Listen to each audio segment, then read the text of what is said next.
पहले तोलो फिर बोलो। लगता यही है कि उसके ऊपर बर्डन ज्यादा डाला गया। क्लाइमेट एनवायरमेंट सबको पता है कि बहुत इंपॉर्टेंट है, लेकिन उसके बारे में कोई बात नहीं करता। पाकिस्तान दुनिया को दिखा रहा है कि हम लीड कर सकते हैं आपको। आप प्लीज आगे बढ़ें, हमारे से कांटेक्ट करें, हम आपको बेसबॉल सिखाएंगे।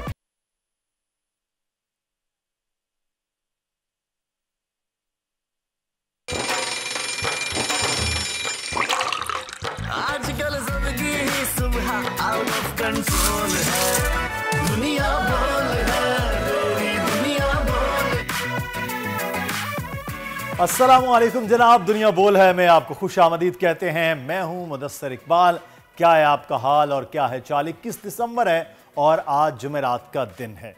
और दुनिया बोल है हमेशा से जिस तरह से हम कोशिश करते हैं कि बात एक ऐसी से आगाज़ किया जाए जो आपके पूरे दिन में आपको सोच पर भी मजबूर करती रहे, उस अमल पर भी मजबूर करती रहे, और यही सिलसिला आज भी हम शुरू करेंगे। लेकिन मेरे साथ आज सहर ज़ुहैब नहीं है कुछ मसरूफियत की बिना पर, तो आज अकेले आपका और हमारा साथ रहेगा। लेकिन हमारे साथ बहुत से मेहमान होंगे, उनसे आज आपकी मुलाकात भी करवाएंगे। बहुत बड़े नाम भी होंगे और पाकिस्तान के हीरोज़ भी होंगे, और कम्युनिटी के लिए बहुत से लोग बड़ा बड़ा काम कर रहे हैं, और कुछ खबरें अंदर की भी हैं जो आपको बतानी भी हैं। तो आज के प्रोग्राम का बाकायदा आगाज़ सबसे पहले हम करते हैं, वो है शेख सादी रहमतुल्लाह अलैह के कॉल से कि मैं आज तक अपनी खामोशी पर नहीं पछताया, जब भी पछताया अपने बोलने पर पछताया। इसलिए बुजुर्ग कहते हैं कि पहले तोलो फिर बोलो, ये बड़ा ज़रूरी है।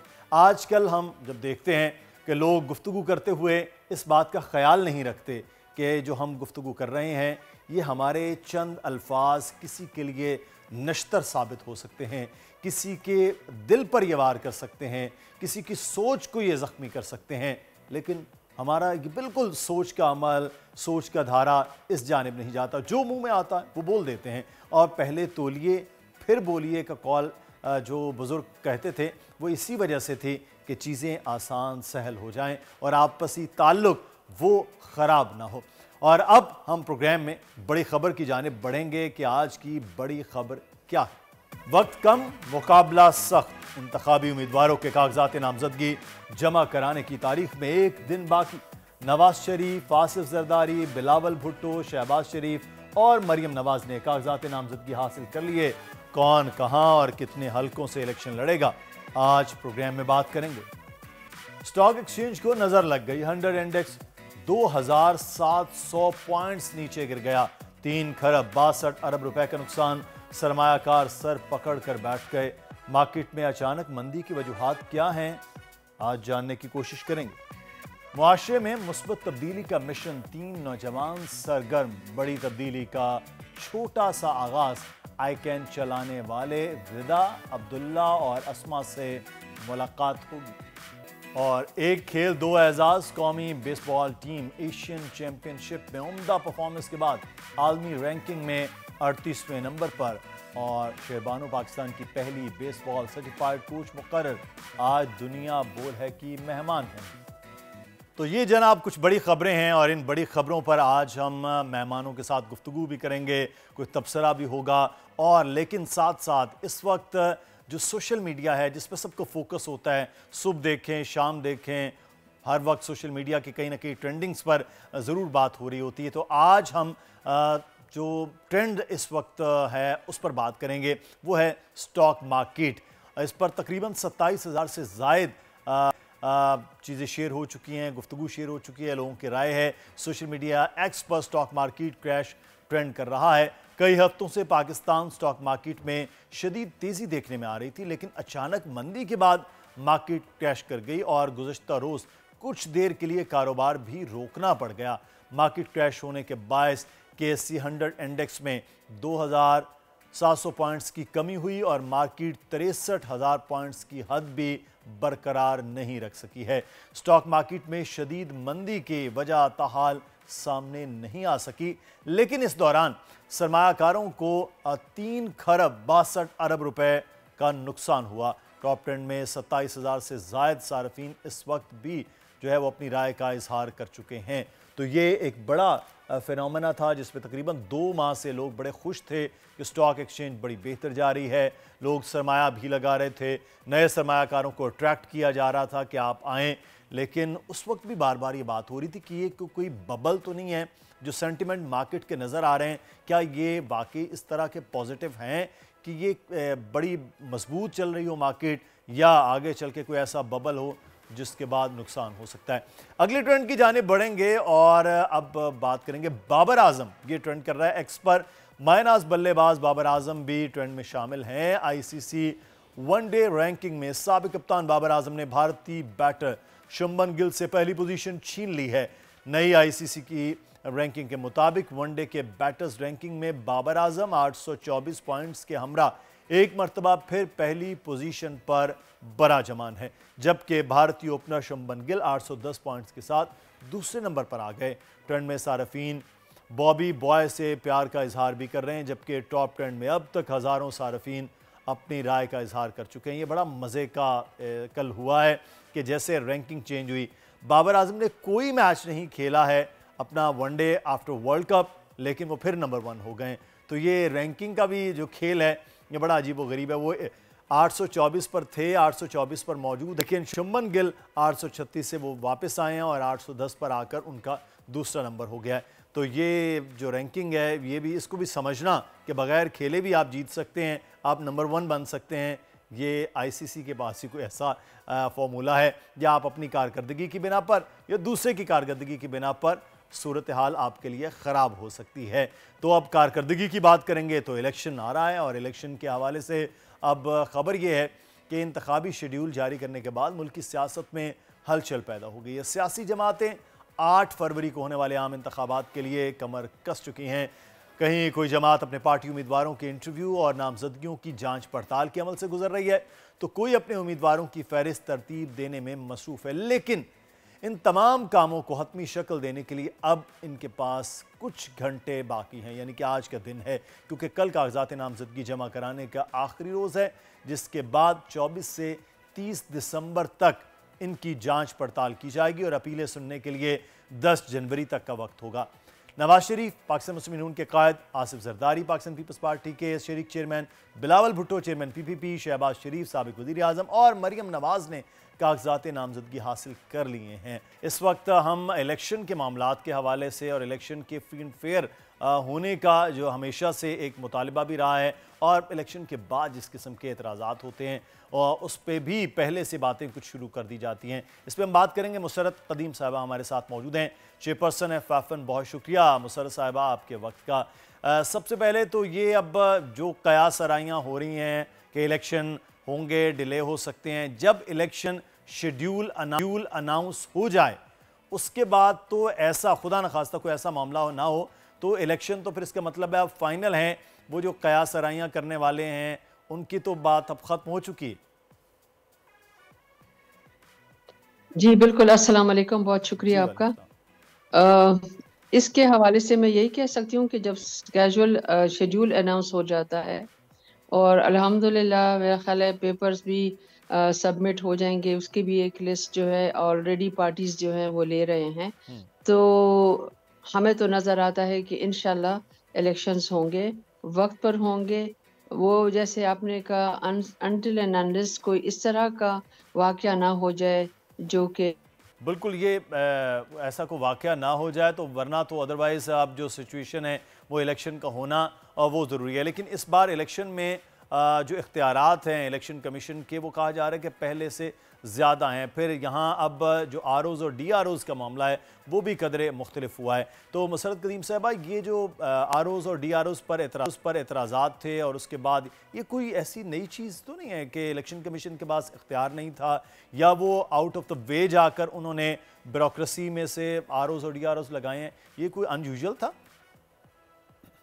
नहीं, बिल्कुल भी अनयूजुअल नहीं है। हमने देखा है कि देखें ये तो ऑलरेडी कॉन्स्टिट्यूशन में मौजूद है, लॉ में मौजूद है कि इलेक्शन कमीशन के पास ये इख्तियार है कि वो जुडिशरी से भी और ब्यूरोक्रेसी से जो है वो एडमिनिस्ट्रेटिव स्टाफ लेके तो उनसे इलेक्शन कराता है। ये बिल्कुल भी नई बात नहीं थी। और दूसरी बात यह है कि जहाँ तक जुडिशरी का इन्वॉल्व होना है, तो हमने देखा है कि हमारे सारे इलेक्शंस में जो है वो जुडिशरी फ्रॉम को इंगेज किया जा चुका है। जी हाँ, सिर्फ उसमें ये वो होता है कि जिनको इन्वॉल्व किया जाता है उनको अपने इलाके के जो जो चीफ जस्टिस है उनसे ज़ाहिर है कि एक उनके साथ राब्ता में रहना पड़ता है, उनको बताना पड़ता है। बिल्कुल। अदरवाइज तो ये तो हमारे हमने देखा है कि इस तरह से इलेक्शन कमीशन का इख्तियार है, उनको दिया गया है, उनका सवाबदीद है कि वो इनको इंगेज करें और उसके सब प्रोसेस को उनके ज़रिए चलाएं। सही। इंतज़ामिया में मुशर्रफ ज़ाहिर साहबा, है कि इलेक्शन उनको उसके एक्ट में जो तरमीम हुई है उसके बाद क्या इलेक्शन कमीशन के पास इख्तियारात में कोई इजाफा हुआ है? क्योंकि हमने नताइज के हवाले से पिछली बार खासी पेचीदगियाँ देखी हैं। उसको आरटीएस का इलेक्शन कहा गया, उससे पहले इलेक्शन को आरओज़ का इलेक्शन कहा गया। तो अब कुछ आपको चेंज और कुछ इलेक्शन कमीशन ज़्यादा मजबूत इस बार नज़र आया तरमीम के बाद? एक जो पहला आपने सवाल किया कि आरोज, पहले हमने आरोज का कहा फिर आरटीएस का, तो देखें इसके लिए तो आप कभी किसी को नहीं रोक सकते। जो जीता है वो फेयर होता है इलेक्शन उनका, जो नहीं जीता उनके लिए अनफेयर हो जाता है। तो सारी बात तो ये है कि मुझे लगता है कि इलेक्शन कमीशन के पास इस दफ़ा हम समझते हैं कि उनके हाथ ज़्यादा मजबूत हैं और इंशाल्लाह वो इलेक्शन कमीशन के अलावा मतलब ज़ाहिर है वो मजबूत है, वो करेंगे। उनके पास अब जो है सिर्फ जो है उनको अपनी क्रेडिबिलिटी इस्टेब्लिश करने के लिए दे हैव टू इंश्योर कि इलेक्शन जो हैं वो फ्री एंड फेयर तरीके से हैं और उसमें इस किस्म की कोई सवाल ना उठें कि फिर इलेक्शन जो है उसके फेयर एंड फ्री इलेक्शन होने का जो है वो एक क्वेश्चनेबल हो जाए या उसके ऊपर फिर हमारे जो हैं क्या कहते हैं मतलब क्रिटिसिज्म आ जाए, उसके ऊपर फिर एक क्रिटिसिज्म आ जाए। तो ये तो इलेक्शन कमीशन को अब इंश्योर करना है और नेचुरली इस दफ़ा उनके पास मैं समझती हूँ कि जो सबसे बड़ा उनके पास आया है जो एक ताकत और पावर ये है और जिसके लिए हम डिमांड करते आ रहे थे कि असल चीज़ होती है जब काउंटिंग होती है और वही जो चीज़ है उसको ट्रांसपेरेंट तरीके से किया जाए। तो मुझे नहीं लगता कि किसी को इसके ऊपर शक होना चाहिए, होगा इंशाल्लाह, और ना उसके ऊपर कोई क्वेश्चंस उठेंगे।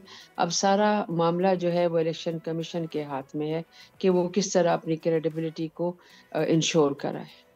सही। अच्छा, तो जो काउंटिंग वाली आपने बात की है मुशर्रफ साहबा, कुछ अब की बार कुछ नया सिस्टम आ रहा है आपकी जब बात हुई इलेक्शन कमीशन से, कोई नई चीज़ है या वही आरटीएस के स्टाइल में ही इलेक्शन के रिजल्ट्स आएंगे और उसी तरह से कंपाइल होंगे? 3-3 दिन लग गए थे उस वक्त भी रिजल्ट्स में।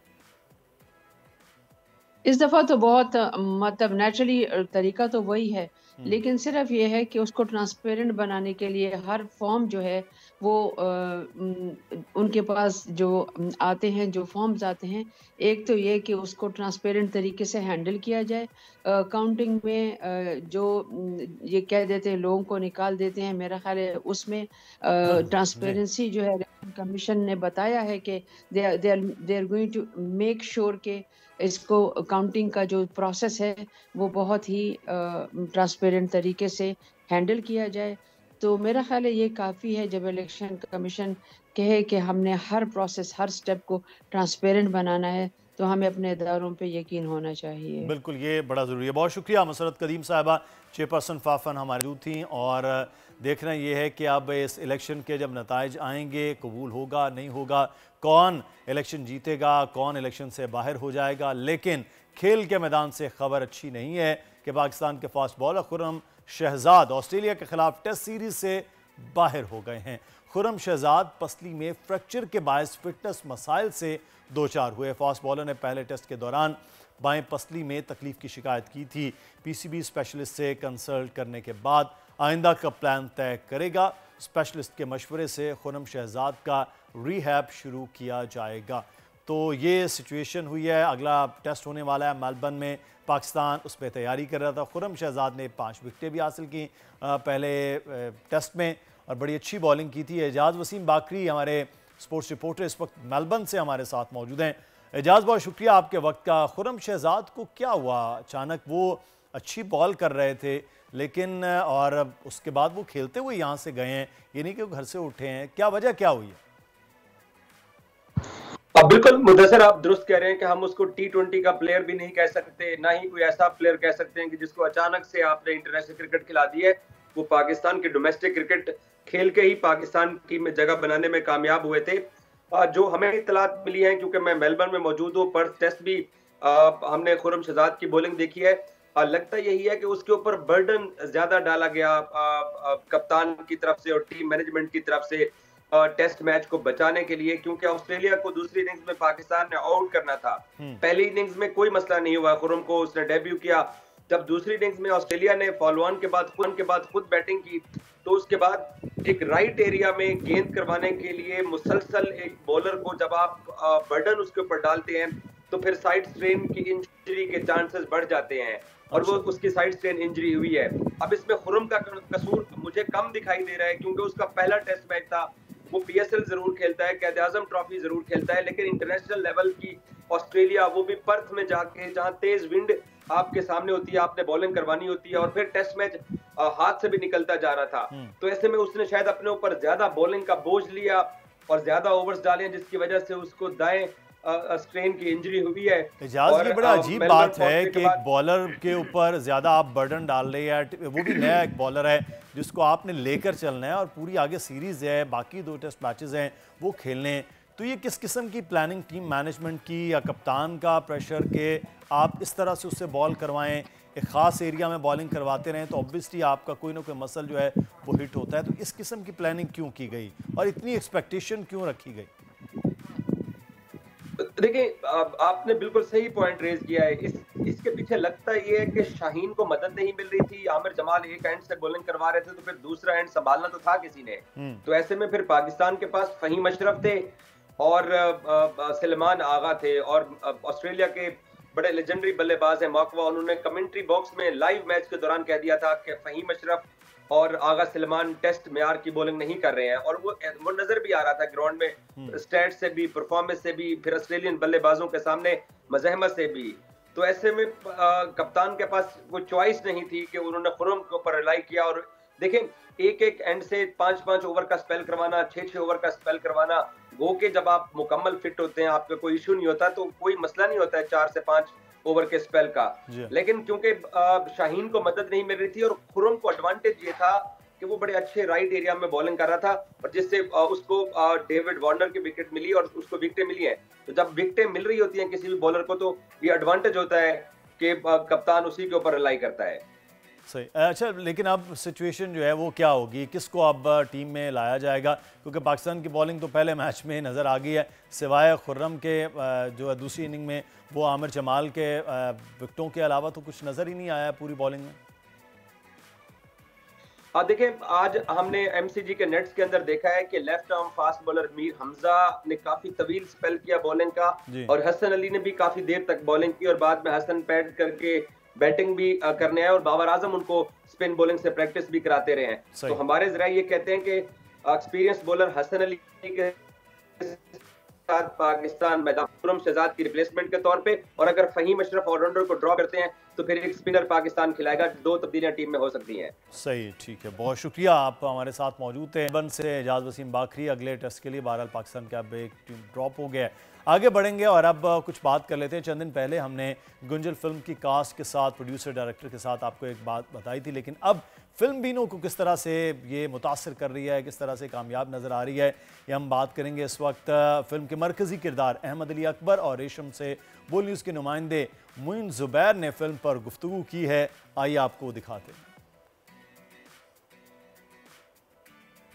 में फिल्म गुंजल जो है वो रिलीज़ हो चुकी है। फिल्म के हीरो अहमद अली अकबर और फिल्म की हीरोइन रेशम हमारे साथ मौजूद हैं। फिल्म की कहानी बड़ी दिलचस्प है, इन्हीं से जानते हैं। अहमद अली अकबर से मुनफरिद किरदार ही होगा आपका इसमें यकीनन? जी बिल्कुल, प्रोटैगनिस्ट का है, लेकिन इसमें बहुत से कैरेक्टर्स हैं, बहुत से लोगों की कहानियाँ साथ साथ चल रही हैं।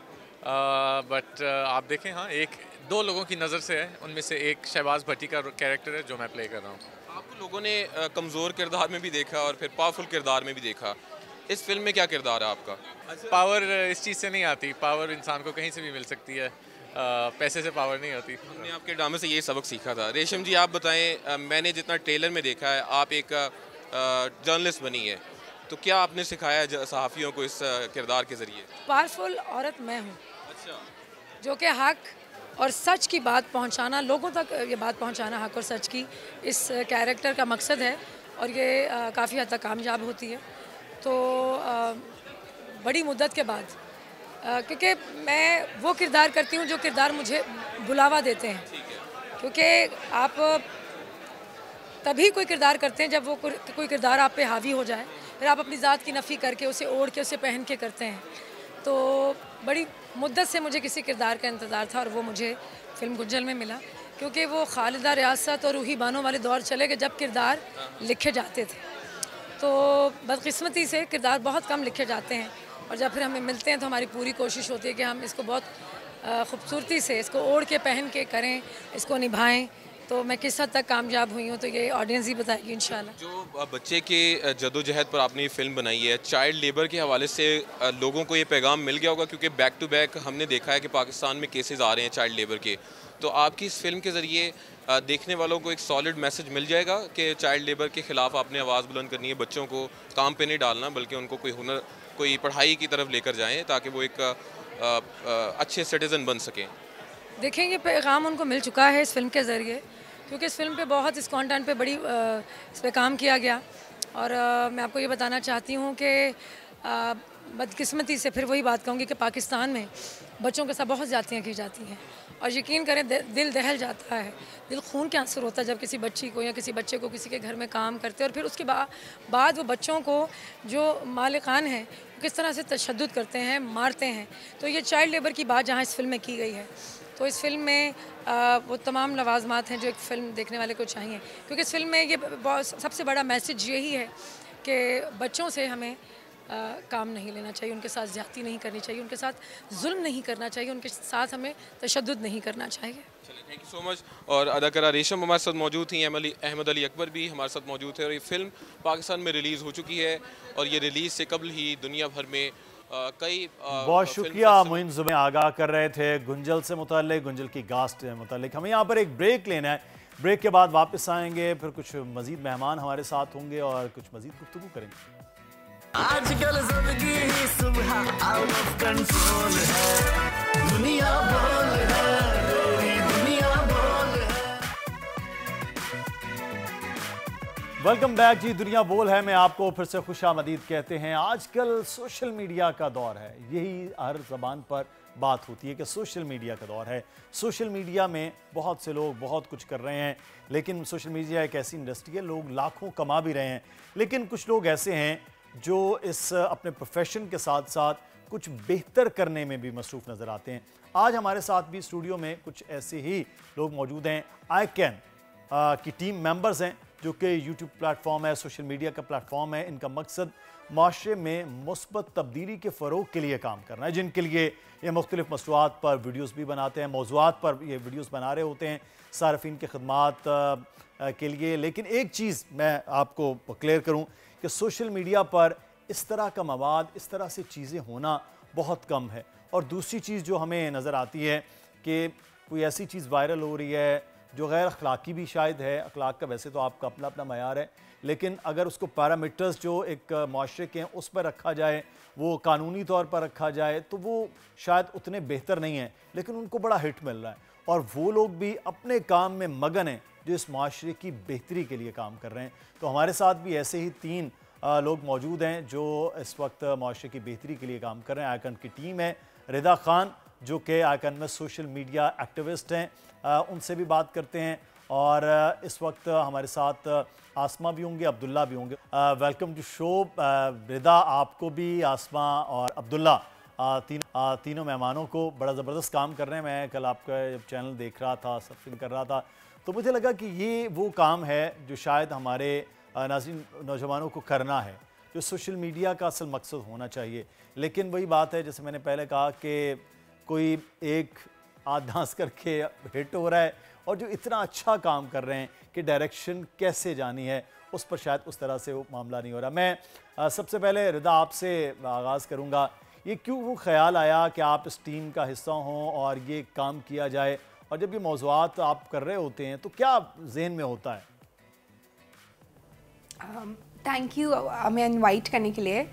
तो मैं आपको बताती हूँ कि हमेशा से, जैसे अगर इस चैनल का मैं बताऊँ मोटिवेशन या आइडिया कहाँ से आया, वो इस तरह आया कि मैं एक आर्मी ऑफिसर, एक फ़ौजी की बेटी हूँ, तो मैंने हमेशा से देखा कि वो कैसे एक कंट्रीब्यूट करते हैं अपने इर्द गिर्द अपनी सोसाइटी में। तो मुझे तभी से हमेशा से एक वो होता था कि मैंने भी कुछ कहीं ना कहीं अपना कंट्रीब्यूशन करना है। तो अभी कुछ टाइम पहले मैं एक सेमिनार अटेंड करी थी क्लाइमेट चेंज से रिलेटेड। तो उधर ही मैं अस्मा और अब्दुल्ला से मिली, जो कि already Asma was doing journalism में थी और अब्दुल्ला वाज क्रिएटिंग कंटेंट। तो हमने कहा कि क्यों ना हम कोई ऐसी चीज़ करें जिसमें हम ये छोटी चीज़ें अवेयरनेस ला रहे हैं और लोगों को इन वीडियो से बताएंगे। तो ये आइडिया वहाँ से बेसिकली आया। लेकिन असल में जो मैं आपको बताऊंगी कि हमारे चैनल की जो मेन थीम है या क्या जो हम मोटिवेट करती है हमें, वो ये है कि क्लाइमेट एनवायरनमेंट सबको पता है कि बहुत इंपॉर्टेंट है, लेकिन उसके बारे में कोई बात नहीं करता, या अगर बात करेगा तो कोई इसके सोल्यूशन के बारे में बात नहीं करेगा। हमें ये था कि हम हर एक इंडिविजुअल को बताएं कि वो अपना किरदार कैसे अदा कर सकता है अपनी इन्वायरमेंट में, अपनी क्लाइमेट में। और दूसरी तरफ हमें था कि विमेन को उतनी एक्नॉलेजमेंट और उनकी जो अकॉम्प्लिशमेंट्स होती हैं उन पर इतनी बात नहीं की जाती, तो हम उनको भी बड़ा हाईलाइट करें। तो असल में ये हमारा मेन उस पर था। सही, तो ये बड़ा अच्छा और बड़ा ज़बरदस्त किस्म का आपका मोटिव था। लेकिन आसमा, मुझे ये बताइए, बीइंग जर्नलिस्ट, आप इस कंटेंट क्रिएटर भी हैं और तमाम तर चीज़ें ये देख भी रही हैं, ये बड़ा मुश्किल होता है। आप बीइंग जर्नलिस्ट सोचते हैं कि यार ये तो हिट ही नहीं जाएगा, ये बड़ा खुश्क सा टॉपिक है। अब ख़वातीन के इश्यूज़ पर भी बात करें, जब तक मसाला ना लगे वो हिट नहीं होता। एनवायरनमेंट इशू पर बहुत अच्छी बात भी हो जाए, लोग देख ही नहीं रहे होते, वो कुछ और ही। उसके बावजूद आप ये काम, और बड़ा अच्छा काम कर रहे हैं, ये ख्याल कैसे आया कि इस पर ही काम करना है और डट जाना है कि यही करना है? बिल्कुल मुदस्सिर, सबसे बड़ा जो चैलेंज और हर्डल हमारे लिए थी आई कैन कम्युनिटी को रन करने के लिए, और उसके लिए हमने जो डिजिटल मीडिया का प्लेटफॉर्म चूज़ किया, क्योंकि हमने सोचा कि जो न्यूज़ कंटेंट है वो ऑलरेडी जो हमारा मेन स्ट्रीम मीडिया है वो उसकी रिस्पॉन्सिबिलिटी ऐसे तरीके से अदा कर रहा है। तो सोशल मीडिया जहाँ पे ऑलरेडी इतनी ज़्यादा मिस इन्फॉर्मेशन है और अनफॉर्चुनेटली नेगेटिव पर्पस के लिए ज़्यादा यूज़ किया जाता है, तो वी थॉट कि यहीं से ही हमने पॉजिटिव कंटेंट जनरेट करना है, और जहाँ से मिस इन्फॉर्मेशन आ रही है हमने वहीं से ही एक करेक्ट इन्फॉर्मेशन लोगों तक पहुँचानी है। और ये चीज़ वाकई में एक हर्डल थी, चैलेंज था कि हमारे जो टॉपिक्स हैं स्पेशली क्लाइमेट चेंज के ऊपर, इस पे बहुत ज़्यादा बात नहीं होती। और मीडिया में जॉब के दरमियान में मैंने ये चीज़ देखी कि एक लिमिटेड टाइम पीरियड के लिए तो हम इन इश्यूज़ को हाईलाइट करते हैं, लेकिन ऑब्वियसली स्पेस का इशू होता है, इतनी ज़्यादा कंटेंट हम एक ही चीज़ के ऊपर नहीं दे सकते हैं, डिफरेंट सेगमेंट्स होते हैं। तो ऑब्वियसली मुझे ये महसूस हुआ कि इसका अलग से प्रॉपर जो है इसका चैनल होना चाहिए। क्लाइमेट चेंज के ऊपर हमें लोगों को अवेयरनेस देनी है। और दूसरा ये था कि डाटा सर्च करने में हमें बड़ी प्रॉब्लम आती थी, क्योंकि पाकिस्तान में अनफॉर्चुनेटली इसके ऊपर बहुत ज़्यादा काम नहीं हुआ है अभी तक। तो हमने ये इनिशिएटिव लिया कि हम अपने प्लेटफॉर्म से पॉजिटिव चीज़ें जनरेट करेंगे और लोगों को मैसेज देंगे कि जहाँ पर मिस इन्फॉर्मेशन है, जहाँ पर नेगेटिव कंटेंट है, उसी सोशल मीडिया के ऊपर आप एक पॉजिटिव चीज़ भी देख सकते हैं for the betterment of the society. बिल्कुल। और ये एनवायरनमेंट से रिलेटेड मुझे लगता है with the passage of time आपकी जो चैनल है वो एक लाइब्रेरी बन जाएगा कि लोग कहेंगे यार वहाँ से देख लेते हैं कि है क्या टॉपिक, तो वहाँ से ले लिया जाए मवाद। लेकिन अब्दुल्ला हमारे साथ मौजूद हैं। अब्दुल्ला, आप ने मीडिया साइंसेस में अपनी डिग्री मुकम्मल की, आप डायरेक्टर भी हैं, आप सब कुछ हैं, और वो जो चीज़ें आ रही हैं ना, जिसके मैं वीडियोस देख रहा था मुझे बड़ा अच्छा लग रहा था। मैंने कहा प्राइवेटली फिर आपसे पूछता भी हूँ कि यार क्या क्या चीज़ें इस्तेमाल कर रहे हैं आप सोशल मीडिया में, बड़ी अच्छी ग्राफिक्स के साथ और बड़ा सूदिंग आपका चैनल चल रहा है। ये मुश्किल नहीं है काम इस किस्म का करना? क्योंकि पाकिस्तान में, पूरी दुनिया में तो इन इश्यूज़ पर बड़ी बात होती है, लेकिन पाकिस्तान में, और किसी ने कहा नहीं यार अब्दुल्ला क्या काम कर रहे हैं आप, इस पर कौन देखेगा, कहाँ हिट होगा, किसने देखना है, तो उसके बावजूद आप लगे हुए, क्या ख्याल था इस पर? First of all thank you so much for having us. Welcome. बात इस तरह से है कि ये एक मतलब ऐसा टॉपिक है जिस पे हर कोई बात नहीं कर रहा, जबकि मैं मानता हूँ कि एक मुल्क को चलाने के लिए हमेशा एक यूथ जो है वो चेंज लेकर आती है। बिल्कुल। और अगर एक यूथ मिसगाइडेड होगी और उसको वो वाली इन्फॉर्मेशन नहीं होगी तो एक डिस्ट्रैक्शन, एक चेंज हम लोग नहीं लेकर आ सकते। तो उस चेंज को लाने के लिए हमें चाहिए कि सबसे पहले हम उस यूथ को गाइड करें, उनको वेल अवेयर रखें ताकि वो आगे उस चीज़ को, उस इंफॉर्मेशन को फैला सकें। इसलिए हम जो है मेनली इन टॉपिक्स पे काम कर रहे हैं, जिसमें हेल्थ आ जाता है, एनवायरनमेंट आ जाती है, और most importantly enabling women to be the best of themselves, ताकि वो लोग भी मेन स्ट्रीम पर आएँ और इस सारी इन्फॉर्मेशन को एब्जॉर्ब करें और आगे लोगों तक फैलाएं। सो कंपटीशन है, बहुत ज़्यादा कंपटीशन है, बट अगर आप कोई ऐसा एजेंडा लेकर आएँ, ऐसी इन्फॉर्मेशन लेकर आएँ जो स्टैंड आउट कर रही है, so I believe yes you can make a difference, और आप जो है अपनी जगह बना सकते हैं। बिल्कुल, और आपके वीडियो से मैंने तो बहरहाल वो देखा कि यार ये एक ज़बरदस्त चीज़ है, जो आपको अगर कुछ सीखना है नाज़रीन, तो कुछ देखना है, तो ये एक ज़बरदस्त किस्म का प्लेटफॉर्म है। बहुत अच्छा लगा आपका चैनल का। लेकिन मैं आपसे रिदा ये जानना चाहूँगा, ह्यूमन रिसोर्स मैनेजमेंट में आपका मास्टर्स किया, बड़ी ज़बरदस्त किस्म की जॉब होती है, बल्कि हम तो कहते होते हैं कि HR वाले वैसे ही बदमाश होते हैं ऑर्गेनाइजेशन में। आप बड़ी अच्छी ज़बरदस्त जॉब पे हो सकती थी, वाइट कॉलर जॉब होती है और नखरा अलग से होता है। ये आप किन कामों में आ गई हैं कि वो जो हम जर्नलिस्ट चलें, अब्दुल्ला और आसमा का तो मैं कह सकता हूँ कि धक्के वक्के खाने होते हैं हम जर्नलिस्टों ने, लेकिन ये HMR ह्यूमन रिसोर्स मैनेजमेंट के बाद आप इस तरफ आना, ये कैसा एक्सपीरियंस था? जैसे मैंने आपको बताया कि मुझे शुरू से था कि कुछ मैं अपना करूं। जैसे आपको भी पता है कि अगर आप कोई कॉर्पोरेट जॉब करें तो you just have to follow the rules. तो अभी जैसे हम हैं तो हम अपनी चीज़ें ऐसे खुद इसमें डिज़ाइन करते हैं कि ऐसी वीडियो एग्जीक्यूट होगी, इन चीज़ों के बारे में हम बात करेंगे, ऐसे हम ये करेंगे, तो सब कुछ हमारे माइंड से हो रहा होता है। तो इसमें ये भी है कि फिर at the end of the day जब कोई हमें आके ये कहता है कि आपकी वो वाली वीडियो या वो वाली पॉडकास्ट बहुत इन्फॉर्मेटिव थी और हमने उसमें से कुछ बातें ये देखी और ये देखा, तो वो एक बहुत इंकरेजमेंट मिलती है इस काम से कि कोई आपको देख रहा है और कोई आपको पसंद कर रहा है और आपकी मतलब मेहनत पे आपको कोई बोल रहा है। तो आई नो मेरी फील्ड से ये बहुत डिफरेंट है, बट मैं इसको बहुत इन्जॉय कर रही हूँ, क्योंकि इसमें मुझे अपना एक तो बहुत ज़्यादा इनपुट अपना मैं पुट कर रही हूँ, और फिर उतनी ही अप्रिसिएशन मुझे इन रिटर्न मिल भी रही है इस काम की, क्योंकि ये वही काम है कि जितना आप किसी के लिए चीज़ें पुट कर रहे हैं बाहर, तो लोग आपको इन रिटर्न चीज़ें वापस दे भी रहे हैं। सही, बिल्कुल, ये बड़ा ज़रूरी है। और मैं तो बार बार ये कहूँगा कि मैं हमेशा से ऐसे चैनल्स के हवाले से बात करता हूँ कि यार ये देखें, अगर आपने मोबाइल पकड़ के बैठ रही हैं 2-2 4-4 घंटे, तो कम से कम कुछ ऐसी चीज़ें देखें जिससे आपका नॉलेज भी हो रहा हो, जिससे आप कुछ ना कुछ सीख के अपना मोबाइल बंद कर रहे हो। तो आसमा, इस्लामाबाद में तो सिर्फ़ और सिर्फ पॉलिटिकल ख़बरों का ही डेरा होता है, पॉलिटिकल ख़बरें ही होती हैं, लेकिन ये आपका ये जो काम है, इसके बाद आपको लग रहा है कि चेंज भी आएगा और इस किस्म की चीज़ें भी, जैसे हम इंटरनेशनल मीडिया पे देखते हैं, अल जज़ीरा में देखें तो आप जैसे मौज़ूआत पे ही बहुत ज़्यादा गुफ्तगू हो रही होती है और भी चैनल्स पर, पाकिस्तान में बहरहाल उसका, तो आप समझती हैं कि एक दिन आसमा ये पूरा रंग और चेंज कर देंगी जिस किस्म का पाकिस्तान में मीडिया, ख़ास तौर पर सोशल मीडिया का एक रंग है? बिल्कुल मुदस्सिर, देखें इसी होप के साथ, क्योंकि आई कैन मैं समझती हूँ एक होप का नाम है, इसी होप के साथ हम आगे बढ़ रहे हैं और इंशाल्लाह चेंज आएगा। जब भी हम कोई मोटिवेशनल स्टोरी कवर करते हैं, उसको लोगों के सामने लाते हैं, specially women related, to strengthen them, तो उसका हमें बड़ा पॉजिटिव रिज़ल्ट मिलता है, क्योंकि हमारा जो कंटेंट है हमारे प्लेटफॉर्म्स के ऊपर वो सिर्फ जो है लिमिटेड नहीं है एनवायरनमेंट के ऊपर या फिर विमेन से रिलेटेड, उसको हर एज के लोग देख सकते हैं, फैमिली के बीच में बैठ के आप देख सकते हैं, उसको रेकमेंड कर सकते हैं। स्पेशली ख़वातीन जब उसको देखेंगी, जो घरेलू ख़वातीन हैं, ओब्वियसली वो भी उसमें से हम क्योंकि जो कंटेंट बनाते हैं उसमें एक प्रॉब्लम देने के साथ उसका सोल्यूशन भी बताते हैं, और सोल्यूशन ऐसा नहीं होता कि बहुत ही मुश्किल है, मसला बड़ा होता है, लेकिन उसका जो हल है वो छोटे छोटे स्टेप्स होते हैं, जो छोटे छोटे एक्ट करके हम उस मसले का हल कर सकते हैं। तो वो मैं ये समझती हूँ कि बड़ा उससे फ़र्क पड़ता है, बड़ा चेंज आता है और लोग ऐसी क्रिएटिव चीज़ें देखना चाहते हैं।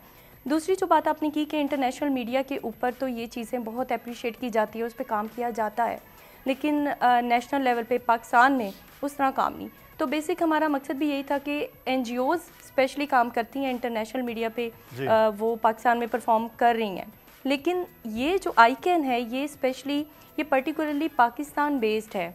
हम पाकिस्तान को रिप्रेजेंट कर सकते हैं डिफरेंट कंट्रीज़ में। जैसे रिसेंटली हमारी एक साथी कोलीग हैं, उन्होंने UAE में COP28 में परफॉर्म किया, रिप्रेजेंट किया, और नेटवर्क हम अपना पूरे पाकिस्तान में स्प्रेड कर रहे हैं। एक कोलीग हमारी हैं साथी ज़ुल्फ़ी जो कि लाहौर से परफॉर्म करती हैं, हमारे लिए कंटेंट जनरेट करती हैं। ये टीम वर्क है, मिलके जिस तरह हम लोग चल रहे हैं उस तरह मुझे लगता है कि हम ज़बरदस्त। मुझे लगता है कि ये थोड़ा सा टाइम लगेगा, लेकिन ये चीज़ें अल्टीमेट लोगों को यही नज़र आएंगी कि आई कैन। मैं रिदा चाहूँगा कि वो जो ख़ास होता है ना सोशल मीडिया का, कि आप अपने चैनल के हवाले से नाज़रीन से क्या कहेंगे, सब्सक्राइब्स कर लें, बेल आइकॉन कर लें, वो मैं चाहूँगा रिदा आप ज़रूर बोलिए हमारे प्लेटफॉर्म के ज़रिए, ताकि लोग जो हैं वो चैनल के नाम और से सर्च करें और फिर वो सब्सक्राइबर हो जाएं आपके। जी ज़रूर। जैसे हमारा चैनल का नाम ही आई कैन है, उसका मतलब है आई कैन, मैं कर सकती हूँ। तो हमारा स्लोगन भी बहुत मज़े का है, उसमें यह है कि I can, you can, together we all can. तो मैं यही कहना चाहूँगी कि कोई भी चीज़ कुछ भी मुश्किल नहीं होती। शुरू में हमने भी सोचा होगा कि क्या फ़ायदा, लोग नहीं देखेंगे, बट वो स्टेप बाय स्टेप हमने लिया। तो मैं यही कहूँगी कि human are capable of doing so much. आपको ना सिर्फ एक वो पहला स्टेप लेना होता है और ख़ुद को वो एक पहला पुश देना होता है। तो अच्छा, अगर ये मुझे एक बात तो बताएं, ये आई कैन आपने के से क्यों लिखा हुआ है? आई कैन के से क्यों लिखा है? एक तो उसको एक्सक्लूसिविटी देने के लिए, और फिर थोड़ा अगर आप सोशल मीडिया पे आ रहे हैं तो आपको थोड़ा स्टाइल भी तो चाहिए होता है कि अगर हम उसको आई कैन में लिख देते तो वो इतनी अटेंशन नहीं लेता, तो हमने उसको के साथ रिप्रेजेंट किया है। तो हमारा यही है कि मैं कर सकती हूँ तो कोई भी कर सकता है, you just have to give एक अपने आप को वो लिटिल पुश। सही, ये ज़रूरी। अच्छा अब्दुल्ला, बीइंग ए डायरेक्टर जो है वो हम ये देखते हैं कि सोचा जाता है कि यार ये चीज़ बनेगी, मैंने इसको काटना है, इसको एडिट करना है, इसको आगे लेके जाना है, इसको रोकना है। वो कितना मुश्किल होता है कि कराची या लाहौर के या इस्लामाबाद में बैठे हुए तमाम आपके जो टीम मेंबर्स हैं वही चीज़ करें जो आप लोगों के जहन में होता है। ये कितना मुश्किल टास्क चल रहा है? इसमें सबसे पहले तो हम इस तरह से करते हैं कि एक प्रॉपर स्क्रिप्ट लिखते हैं। मतलब जो चीज़ें हम डायरेक्ट कर रहे हैं, जो एक स्टोरी लाइन होती है वो हम लोगों ने पहले से डिसाइड की होती है, हम उसके अकॉर्डिंगली चलते हैं, फिर उसमें ऐसे डिफरेंस वगैरह नहीं लेकर आते। सही। अब उसमें जब स्क्रिप्ट लिख रहे हैं तो ऑब्वियसली हमारे रिसर्चर्स हैं, वो प्रॉपर अपनी रिसर्च के साथ आते हैं। जो टॉपिक्स इस तरह के हैं जो हाईलाइटेड नहीं है, जिनके बारे में बात नहीं हो रही उस तरह से, उन टॉपिक्स को फिर हम कवर करते हैं। तो उसके लिए जब स्क्रिप्ट राइटिंग हो जाती है फिर उसके बाद हम उसको शूट करते हैं। अब इसमें यह है कि अब शूट करना है तो एक आइडिया को प्रेजेंट करने के लिए एक अच्छा प्रेजेंटर चाहिए। तो उसको प्रेजेंट करने के लिए माशाल्लाह से हमारे पास अस्मा भी हैं, हमारे पास रिदा भी हैं, और बड़े अच्छे से ये जो है हमारे आइडिया को प्रेजेंट करते हैं और एक एम्बेड करते हैं ऑडियंस की माइंडसेट में कि यार यस किसी चीज़ के बारे में बात हो रही है, it's making a difference. So challenging हो जाता है, बट अब करना तो है, डिफरेंस तो लेकर आना है। सो व्हाई नॉट एक स्टेप लेंगे एक साथ तो आगे बढ़ेंगे। नहीं तो वो आपके आगे बढ़ने का बड़ा अच्छा लग रहा है, लेकिन आगे बढ़ने का रिदा मैं आपसे जानता हूँ, ये टीम अभी इतनी सी रखनी है या इसको बड़ा करने का कोई प्लान आपका है कि आकैन जो है वो पूरे मुल्क से लोग इसमें शामिल हों और अब कंटेंट आए और फिर अब्दुल्ला का भी काम बढ़ जाए, आप लोगों का भी काम कि कौन सा काम रखना है कौन सा नहीं, या इसी को बस इतने से ही टीम मेंबर्स के साथ चलाना है? इंशाल्लाह, लेकिन हमारा यही प्लान है कि जिससे हम एक्सपैंड करेंगे तो हम न्यू क्रिएटिव आइडियाज़ के लिए और भी लोग लाएं, क्योंकि आपको पता है जितने लोग होते हैं, जितने ब्रेन ऐड होते हैं उतने आइडियाज़ ऐड होते हैं, और हमारा तो काम ही ऐसा है कि हमें लोगों के नए नए आइडियाज़ चाहिए कि हम कौन से नए टॉपिक्स लेके आएँ जो डिफरेंट हों और लोगों का अटेंशन भी ग्रैप्स करें। तो इसके लिए हमारा फ़िलहाल अभी तो जैसा हमने स्टार्ट किया है, तो उसके लिहाज से हमें लगता है कि अभी हमारी टीम सही है, हमारे 3 कंटेंट क्रिएटर्स हैं और कैमरामैन वगैरह हैं। इंशाल्लाह जब हम जैसे ही ग्रो करेंगे तो उसके साथ हम ज़रूर अपनी टीम को भी ग्रो करेंगे अपनी बेहतर प्रोग्रेस के लिए और बेहतर प्रोडक्टिविटी के लिए। बिल्कुल, ये बहरहाल आगे चलते आहिस्ता आहिस्ता, लेकिन ये है कि आप ग्रो करेंगे। मुझे तो बहुत ज़्यादा पोटेंशियल नज़र आया है। कल अच्छा खासा मैंने टाइम आपके चैनल पे लगाया है, जब मुझे हमारे प्रोड्यूसर ने भिजवाया इसके लिंक, बड़ा अच्छा लगा। अच्छा आसमा, मैं आपके भी उसमें कंटेंट देख रहा था, बड़ा अच्छा डिफरेंट सी एक चीज़ लग रही होती है, लेकिन क्या आपको ये ख्याल अभी नहीं आया कि यार ये बड़ा एक लंबा सा प्रोसेस है, मेन स्ट्रीम मीडिया दिन में 2-3 बार बीइंग ए रिपोर्टर भी बीइंग एंकर भी आप नज़र आ रहे होते हैं, फेम मिल रहा होता है ज़्यादा, तो इधर आने के बजाय मुझे उस तरफ जाना चाहिए वापस से, वही मेन स्ट्रीम मीडिया, ये ख्याल नहीं आया आपने इस तरह का चैनल और इस तरह के मौज़ूआत चुन लिए? दरअसल देखें, जो कॉज है ना इसके पीछे वो बहुत मैटर करता है। और दूसरी चीज़ ये कि इसमें कंटेंट हम लोग खुद अपना कंटेंट फाइंड आउट करते हैं, उसको आपस में बैठ के डिस्कस करते हैं कि ये चीज़ इसके ऊपर हमने वीडियो बनानी है। और टॉपिक्स हमने काफ़ी इसमें जो है वो अच्छे पॉजिटिव से टॉपिक्स रखे हुए हैं जिसमें मैं हमेशा काम करना चाहती थी। विमेन स्ट्रेंथनिंग के ऊपर, जस्ट नॉट बिकॉज ऑफ कि मैं खुद एक खातून हूँ। सहाफ़त के दरमियान जो मुश्किलात पेश आई, जो चैलेंजेस पेश आए मेरे तमाम करियर में, बहरहाल मैं तो क्रेडिट दूंगी अपने पेरेंट्स को, मेरे वालिद साहब और वालदा जिन्होंने मुझे बड़ा सपोर्ट किया। ये बड़ा अच्छा आसमा ये हो गया कि आप जो कुछ सोचती थी वो कम से कम आप अपनी जर्नलिज्म में कर सकते हैं। शायद बहुत से मीडिया चैनल में वो इंसान वो नहीं कर रहा होता जो वो चाह रहा होता है। शुक्रिया मैं अदा करूँगा, वक्त की भी कमी। आसमा आपका बहुत शुक्रिया। रिदा, बिलाल, बेस्ट ऑफ लक आपके लिए, और जनाब इनके लिए दुआ करते रहिए। आगे बढ़ेंगे और अब एक मामला जो है वो कराची के हवाले से कि इस वक्त इलेक्शन की एक जानिब तैयारियां हैं, लेकिन दूसरी जानिब कराची के मसाइल हैं जिसमें इजाफा ही होता जा रहा है कि अचानक आग लगने के वाक़यात में भी हमने इजाफा देखा। हालिया चंद दिनों में 6-7 वाक़यात रूनुमा हुए, जिनमें 3 बड़े वाक़यात आरजे मॉल, आयशा मंजिल, अर्शी शॉपिंग सेंटर और फिर शार फैसल का पारसा टावर का वाक़या। LPG सिलेंडर की भरमार और नाक़िस इलेक्ट्रिकल वायरिंग हादसात का बायस बन रही है, लेकिन इस जानिब किसी की तवज्जो नहीं है। दूसरा इस वक्त जो है वो लोगों का कारोबार भी तबाह हो रहा है। हम बात करेंगे, इस वक्त अरशद वोरा साहब हमारे साथ मौजूद हैं, मुत्तहिदा कौमी मूवमेंट पाकिस्तान के रहनुमा हैं। बहुत शुक्रिया अरशद वोरा साहब आपके वक्त का। आप डिप्टी मेयर भी रहे। सबसे पहले तो इलेक्शन के हवाले से है कि इलेक्शन की तैयारियां, इलेक्शन के मंशूर, इलेक्शन की बातें, तो क्या सर ऐसे इश्यूज़ के हवाले से ही जाएंगे कि इस शहर को कुछ बेहतर कर लिया जाए, इन लोगों की ज़िंदगियों को कुछ बेहतर कर लिया जाए? हम तो आग और बारूद पे ही बैठे होते हैं पूरे का पूरा शहर लेके। जी अस्सलाम वालेकुम आपको। और जो है बिल्कुल आप ठीक कह रहे हैं। असल मसला जो है वो कराची में ओनरशिप का है। कराची की ओनरशिप जो है लफ्जी तौर पर तो सब लेने को तैयार हैं, प्रैक्टिकली जो है कराची की ओनरशिप 15 साल से आपको पता है पीपल्स पार्टी की जिस तरीके से हुकूमत है, और पीपल्स पार्टी जो है जिस तरीके से बल्दियात में भी आई और वो कह रहे हैं कि वी विल चेंज, तो 15 साल में तो चेंज नहीं कर सके, अब क्या चेंज करेंगे।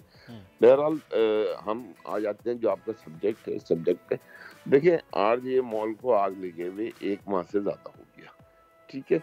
और हमने भी कोशिश की, इदारों को चाहिए कि जाके वो 4 फ्लोर जो है उनको विजिट करके, और जो SBC को चाहिए था कि वो 4 फ्लोर को विजिट करें, और उसके बाद जो बाकी फ्लोर्स हैं उनको लोगों को परमिशन दें। वहाँ पे कुछ 10,000 लोग जो हैं वहाँ एम्प्लॉई हैं, वहाँ जिस तरह का कारोबार है उससे पूरी एक मईशत चलती है। आपने उन लोगों को बंद करके रख दिया है, और ये सिर्फ और सिर्फ मैं समझता हूँ कि नाअहली है जिन इदारों ने, चाहे उसमें SBC हो चाहे कंटोनमेंट हो, जो भी है उनको जाके उसको इंस्पेक्ट करें। और क्योंकि वहाँ मैंने खुद भी विजिट किया था, दूसरे फ्लोर जो है वहाँ इलेक्ट्रिकल वायरिंग भी ठीक है, कहीं कोई इशू ऐसा नजर नहीं आया, तो उसको खोलना चाहिए था। जिस तरीके से अभी आप देखें कि अर्शी वाला जो सेंटर है उसमें भी जो है फ्लैटों को हमने विजिट किया। फ्लैट सारे जो है अल्हम्दुलिल्लाह खालिद मकबूल साहब जो हमारे कन्वीनियर हैं वो गए थे, और उन्होंने जो है जिस तरीके से वहाँ पर मतलब CM को बुलाया। सब आप लोग तो नजर भी आए, वहाँ कैंप भी लगाए रखा, लेकिन उसके कोई इमीडिएट एक्शन लिया नहीं। उसमें देखें, उसमें जो है इमीडिएटली SBC वाले आए, उन्होंने वो फ्लैट्स को चेक किया, फ्लैट के मकीनों को वो रहने के लिए खोल दिया गया। अपार्ट फ्रॉम 5 फ्लैट के उसमें 72 फ्लैट्स थे, और नीचे जो तकरीबन 172 दुकानें हैं उनका इशू भी हम लोग कोशिश कर रहे हैं इंशाअल्लाह ताला। उसमें भी जो है हमने अपनी इंजीनियरिंग टीम भी हमने लगाई है, और हमारी कोशिश है कि जितनी जल्दी हो सके ये हो जाए। लेकिन गवर्नमेंट की जानिब से अभी तक कुछ आप समझते हैं कि जिस तरह से मदावा होना चाहिए वो हो पाया है? नहीं, बिल्कुल भी नहीं हुआ है। गवर्नमेंट को चाहिए, देखिए यहाँ जो है बड़े बड़े इदारे, मैं मतलब रिफर करता हूँ तो लोग फिर बात उसको गलत एंगल पे ले आते हैं। मतलब यहाँ आप जो है अरबों डॉलर खर्च करके जो है वो लोगों की मदद कर रहे हैं। 500 अरब 600 अरब से आप 21 लाख घर बना कर दे रहे हैं। क्या इन लोगों का हक नहीं है? इन लोगों का नुकसान हुआ, इन लोगों का हक नहीं है। इन लोगों को भी आपको जो है, ये तो छोटा सा एक इशू है, आप उनको जो है बना के दे दें, ये 70-72 दुकानें, कोई फर्क नहीं पड़ता है।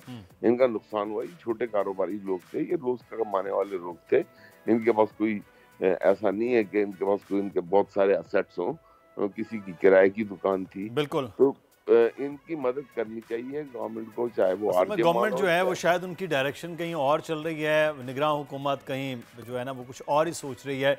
बार बार आप लोगों की जानिब से भी बात होती रही, वहाँ के मकीनों की जानिब से भी बात होती रही। बहुत शुक्रिया अरशद वोरा, साथ मौजूद थे मुत्तहिदा कौमी मूवमेंट पाकिस्तान के रहनुमा। यहाँ पर हमें आज एक ब्रेक लेना है, ब्रेक के बाद वापस आएंगे और दुनिया बोल है में कुछ मजीद आज मेहमान हमारे साथ होंगे, आप भी हमारे साथ रहिए। आजकल जिंदगी ही सुबह आउट ऑफ कंट्रोल है, दुनिया बोल है, तेरी दुनिया बोल है। वेलकम बैक, दुनिया बोल है में आपको फिर से खुशामदीद कहते हैं और हम बात कर रहे हैं इस वक्त एक ऐसे शाहकार की जिसका इंतज़ार किया जा रहा था।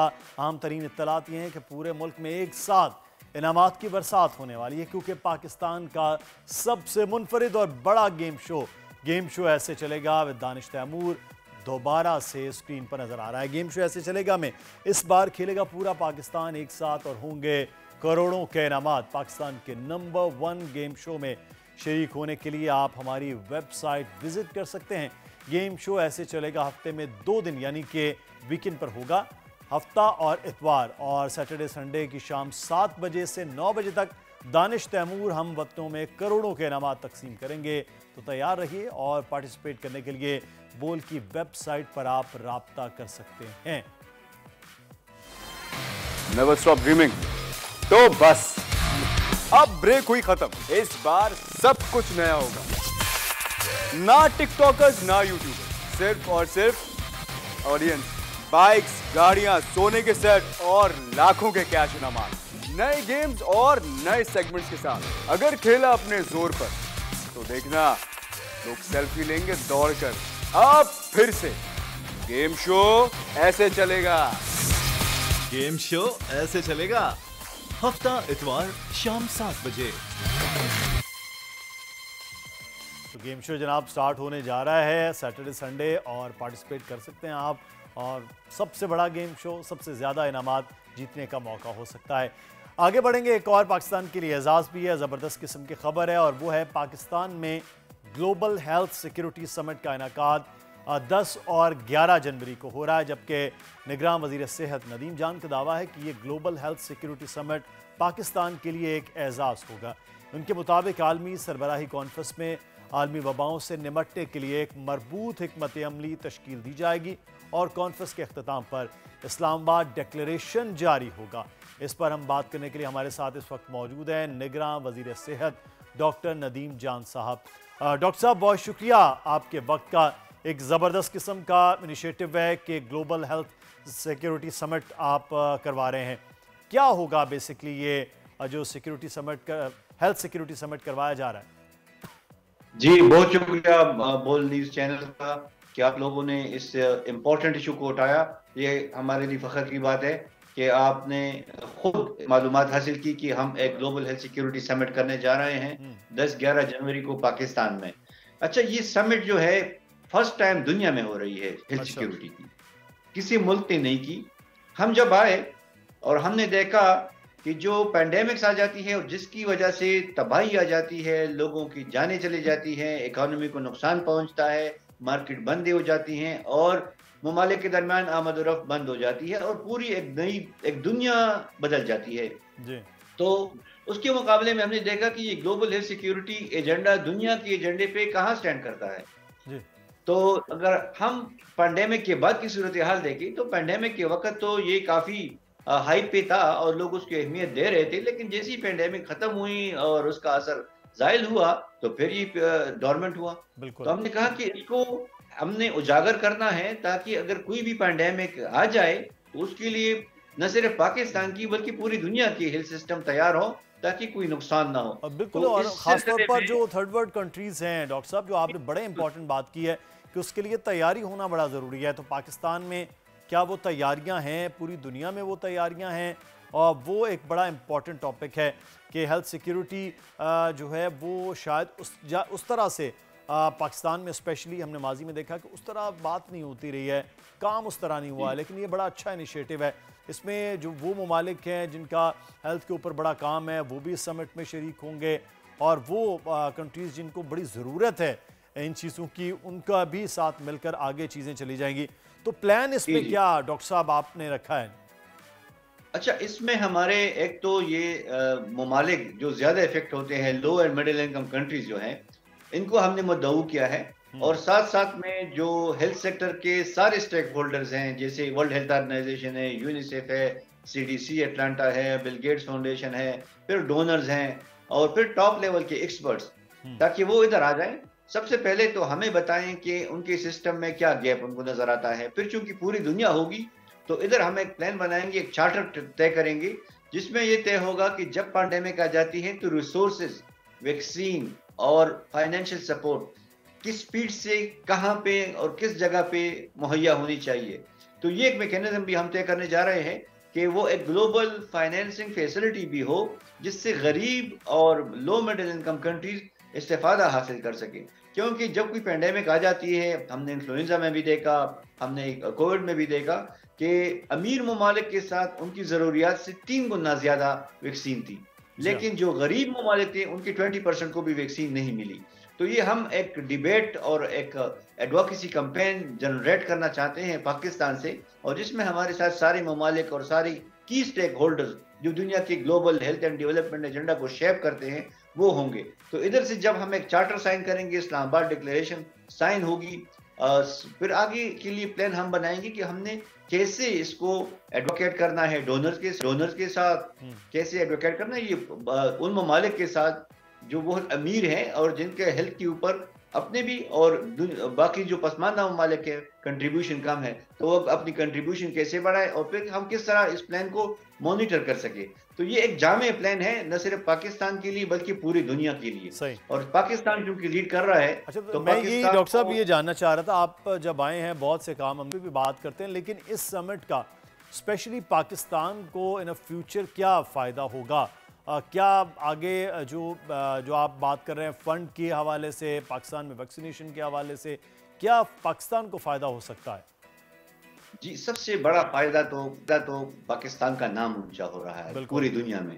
पाकिस्तान दुनिया को दिखा रहा है कि हम लीड कर सकते हैं। आपको हमारे पास हकीकत है कि रिसोर्सेज कम है, रिसोर्सेज नहीं है, लेकिन हमारे पास स्किल है, विजन है, हमारे पास एक्सपर्टीज है, हमारे पास कमिटमेंट है, हमारे पास पैशन है दुनिया को शेप करने का। तो ये हम बताना चाहते हैं। दूसरा ये कि देखें, जब ये लोग हमारे पास आ रहे हैं और जब दुनिया को पता चल गया कि पाकिस्तान ने एक इनिशिएटिव ले लिया है, तो पाकिस्तान के मुल्क पर और पाकिस्तान के हेल्थ सिस्टम पर उनका एतमाद बढ़ जाता है, वो क्रेडिबिलिटी बढ़ जाती है और दुनिया को ये एहसास हो जाता है कि हम कितने कंसर्न है, पाकिस्तान की स्टेट और पाकिस्तान की गवर्नमेंट कितनी कंसर्न है अपने आवाम की सेहत और न्यूट्रिशन को बेहतर बनाने के लिए।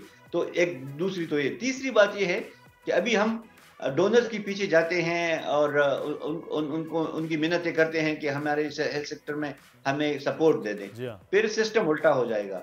ये डोनर्स, ये दुनिया हमारे पीछे आएगी कि हम आपको सपोर्ट करना चाहते हैं, क्योंकि एक क्रेडिबिलिटी जब आपकी बन जाती है, जब दुनिया को पता चल जाता है कि आप उनके पैसे का बेहतरीन इस्तेमाल कर सकते हैं और बेहतरीन फायदा दिखा सकते हैं, तो फिर ऑटोमेटिकली डोनर्स को क्या चाहिए? डोनर्स को यही चाहिए ना कि उनके पैसे से कुछ फर्क पड़े और उनको कुछ नजर आ जाए, दुनिया को नजर आ जाए। तो अगर आप ये दिखा सकते हैं तो आपके ऊपर दुनिया का एतमाद बढ़ जाता है। फिर ये कि हमारे हेल्थ सिस्टम में जो मसाइल है वो हमने ऑलरेडी उसका प्लान बनाया हुआ है, तो हम प्रायोरिटाइज करेंगे कि हम वो सपोर्ट किस तरह से, हमने प्राइमरी हेल्थ केयर सिस्टम को किस तरह से इससे इस्तेफादा करना है। फिर क्लाइमेट का जो डिबेट है, क्लाइमेट हेल्थ का जो COP28 में मैंने उठाया था और दुनिया में उसकी पजीराई हुई, तो हम उसको आगे बढ़ाना चाहते हैं और वो भी पाकिस्तान इंशाल्लाह उसको लीड करेगा। अच्छा डॉक्टर साहब, ये भी जानना चाहेंगे कि जो मेन स्टेक होल्डर है इंटरनेशनल हेल्थ सेक्टर में, वो तो सारे के सारे आप बता रहे हैं कि आ रहे हैं। कौन कौन से ममालिक हैं जिनकी इन्फॉर्मेशन हुई है आप इस इंटरनेशनल समिट में आने की? अच्छा, हमने इनविटेशन तो पूरी दुनिया के यानी तमाम कॉन्टिनेंट्स का एक रिप्रेजेंटेटिव सैंपल ले लिया और उनमें से सीधा ममालिक को हमने और इसी तरह की बॉडीज को हमने तो इनविटेशन भिजवाई। अभी जो हमारे पास इंटरनेशनल स्पीकर्स आ रहे हैं, कोई 17 टॉप लेवल के एक्सपर्ट्स और टॉप लेवल के रिनोन पर्सनालिटीज ने कंफर्म किया है, वो आ रहे हैं। इसी तरह कुछ ममालिक और वीज़े का प्रोसेस है, हमने फॉरेन मिनिस्टर साहब से रिक्वेस्ट की है जो उन्होंने मानी है कि हमारे उन एम्बेसीज को जहाँ पे पाकिस्तान का वीज़ा हासिल करना मुश्किल होता है, उनको ये हिदायत जारी की जाए कि वो इसमें आसानी पैदा करे। तो इंशाल्लाह वो हमारे जो गरीब ममालिक है, जो हमारे भाई हैं सोमालिया, सूडान और इस तरह इथियोपिया की, तो उसमें से तो कंफर्मेशन आई है, लेकिन अल्लाह करे कि ये वीज़े का सिस्टम आसान हो सके ताकि वो टाइम पे पहुंच सके। अच्छा डॉक्टर साहब, एक चीज़ जो लोकल पिछले दिनों में देखी है, पाकिस्तान में एक बड़ा मसला जो है वो हेपेटाइटिस का भी रहा है और हर पाकिस्तानी, चौथा पाकिस्तानी कहें तो वो डायबिटिक पेशेंट भी हो रहा है। तो इस पर क्या आप लोगों की वजारत, आप लोगों में काम कर रहे हैं? जी, ये बिल्कुल संगीन मसाइल है। अभी हम दुनिया में हेपेटाइटिस और डायबिटीज़ में लीडिंग कंट्रीज हैं जो डिजीज़ बर्डन है। तो हमने एक प्रोग्राम बनाया है। सबसे पहले मैं हेपेटाइटिस सी एलिमिनेशन का आपको बताऊं कि बाई 2030 इंशाल्लाह हम पाकिस्तान से हेपेटाइटिस सी को एलिमिनेट करवाएंगे और वो एक बड़ा जामे प्रोग्राम है। उसकी 35.6 बिलियन रुपीस हमने अपने ही रिसोर्सेज से इसको एलोकेट किए हैं। सूबों के साथ हमने मिलकर ये प्रोग्राम बनाया हुआ है और उनका एतमाद और उनकी सपोर्ट हमें हासिल है और ये पूरे मुल्क में होगी, जिसमें अवेयरनेस, स्क्रीनिंग, टेस्टिंग और फिर ट्रीटमेंट, ये सारी चीज़ें उसमें शामिल है। और इंशाल्लाह ये आखिरी स्टेज पे हैं, तो हम वो रिलीज जैसी ही हमारी वो रिलीज हो जाती है फाइनल अप्रूवल, तो इंशाल्लाह प्राइम मिनिस्टर साहब ने ऑलरेडी एग्री किया हुआ है, तो वो ऐलान करेंगे पाकिस्तान से हेपेटाइटिस सी के एलिमिनेशन का। दूसरी बड़ी अहम बात आपने डायबिटीज़ की। अच्छा, डायबिटीज़ और ये जो नॉन कम्युनिकेबल डिजीजेज हैं ये इग्नोर्ड है, न सिर्फ पाकिस्तान में बल्कि पूरी दुनिया में। जैसे हमारा फोकस तो पोलियो पे और नमूनिया पे, या ये नेशनल और इंटरनेशनल लेवल की आप बात करें, जिनको होता है वो भी शायद इग्नोर्ड ही समझ रहे होते हैं, वो उन लोगों को भी शायद कोई खास असर नहीं हो रहा होता। बिल्कुल। अच्छा बिल्कुल, आप देखिए हमने अपने बड़ी सही निशानदेही की है। हमने जब देखा तो लोग खास करके जो कि लो एजुकेटेड या अनएजुकेटेड होते हैं, उनको तो पता ही नहीं होता जब तक खुदा न खास्ता को कोई वो कॉम्प्लिकेशन डेवलप ना हो जाए। तो फिर अच्छा, ये जो रूटीन की का हम कर रहे हैं कि आप अपने जो बड़ी सिंपल है, अपना रैंडम करें, फास्टिंग करें। आप खास करके अगर आपकी फैमिली हिस्ट्री है या अपने सिम्टम्स जैसे डेवलप हो रहे हैं, जैसे पेशाब का ज़्यादा आना, जैसे आपको ज़्यादा तरस लगना या आपके वज़न का कम होना या कोई ऐसी सेहत में कोई ऐसी तब्दीली नुमाया नज़र आना कि जो आपको तशवीश में डाल सकती है, तो उसमें आप डायबिटीज़, बड़ा सिंपल टेस्ट है ब्लड शुगर का, वो आप करें ताकि एक अंदाज़ा तो हो कि आप किधर स्टैंड करते हैं। फिर इस प्रोग्राम में हमने HbA1c, ये कोई 6.5 बिलियन रुपीज़, ये भी हमारे अपने ही है और ये भी हमने सूबों के साथ मिल के बनाया हुआ है, जिसमें आगाही का भी एक एलिमेंट है, जिसमें आपने इशारा भी किया कि हमारे लोग तो आगाह ही नहीं है इसके बारे में। तो हम वो सिंपल पब्लिक मैसेजेस भी इसमें डिसेमिनेट करवाएंगे आप लोगों के तवासुल से, ऑफ कोर्स अखबारों और आपके सोशल मीडिया के ताउन से। फिर सेशंस भी होंगे स्क्रीनिंग का और फिर उसके कॉम्प्लिकेशंस के मैनेजमेंट का। तो ये भी एक कम्प्रहेंसिव प्रोग्राम है।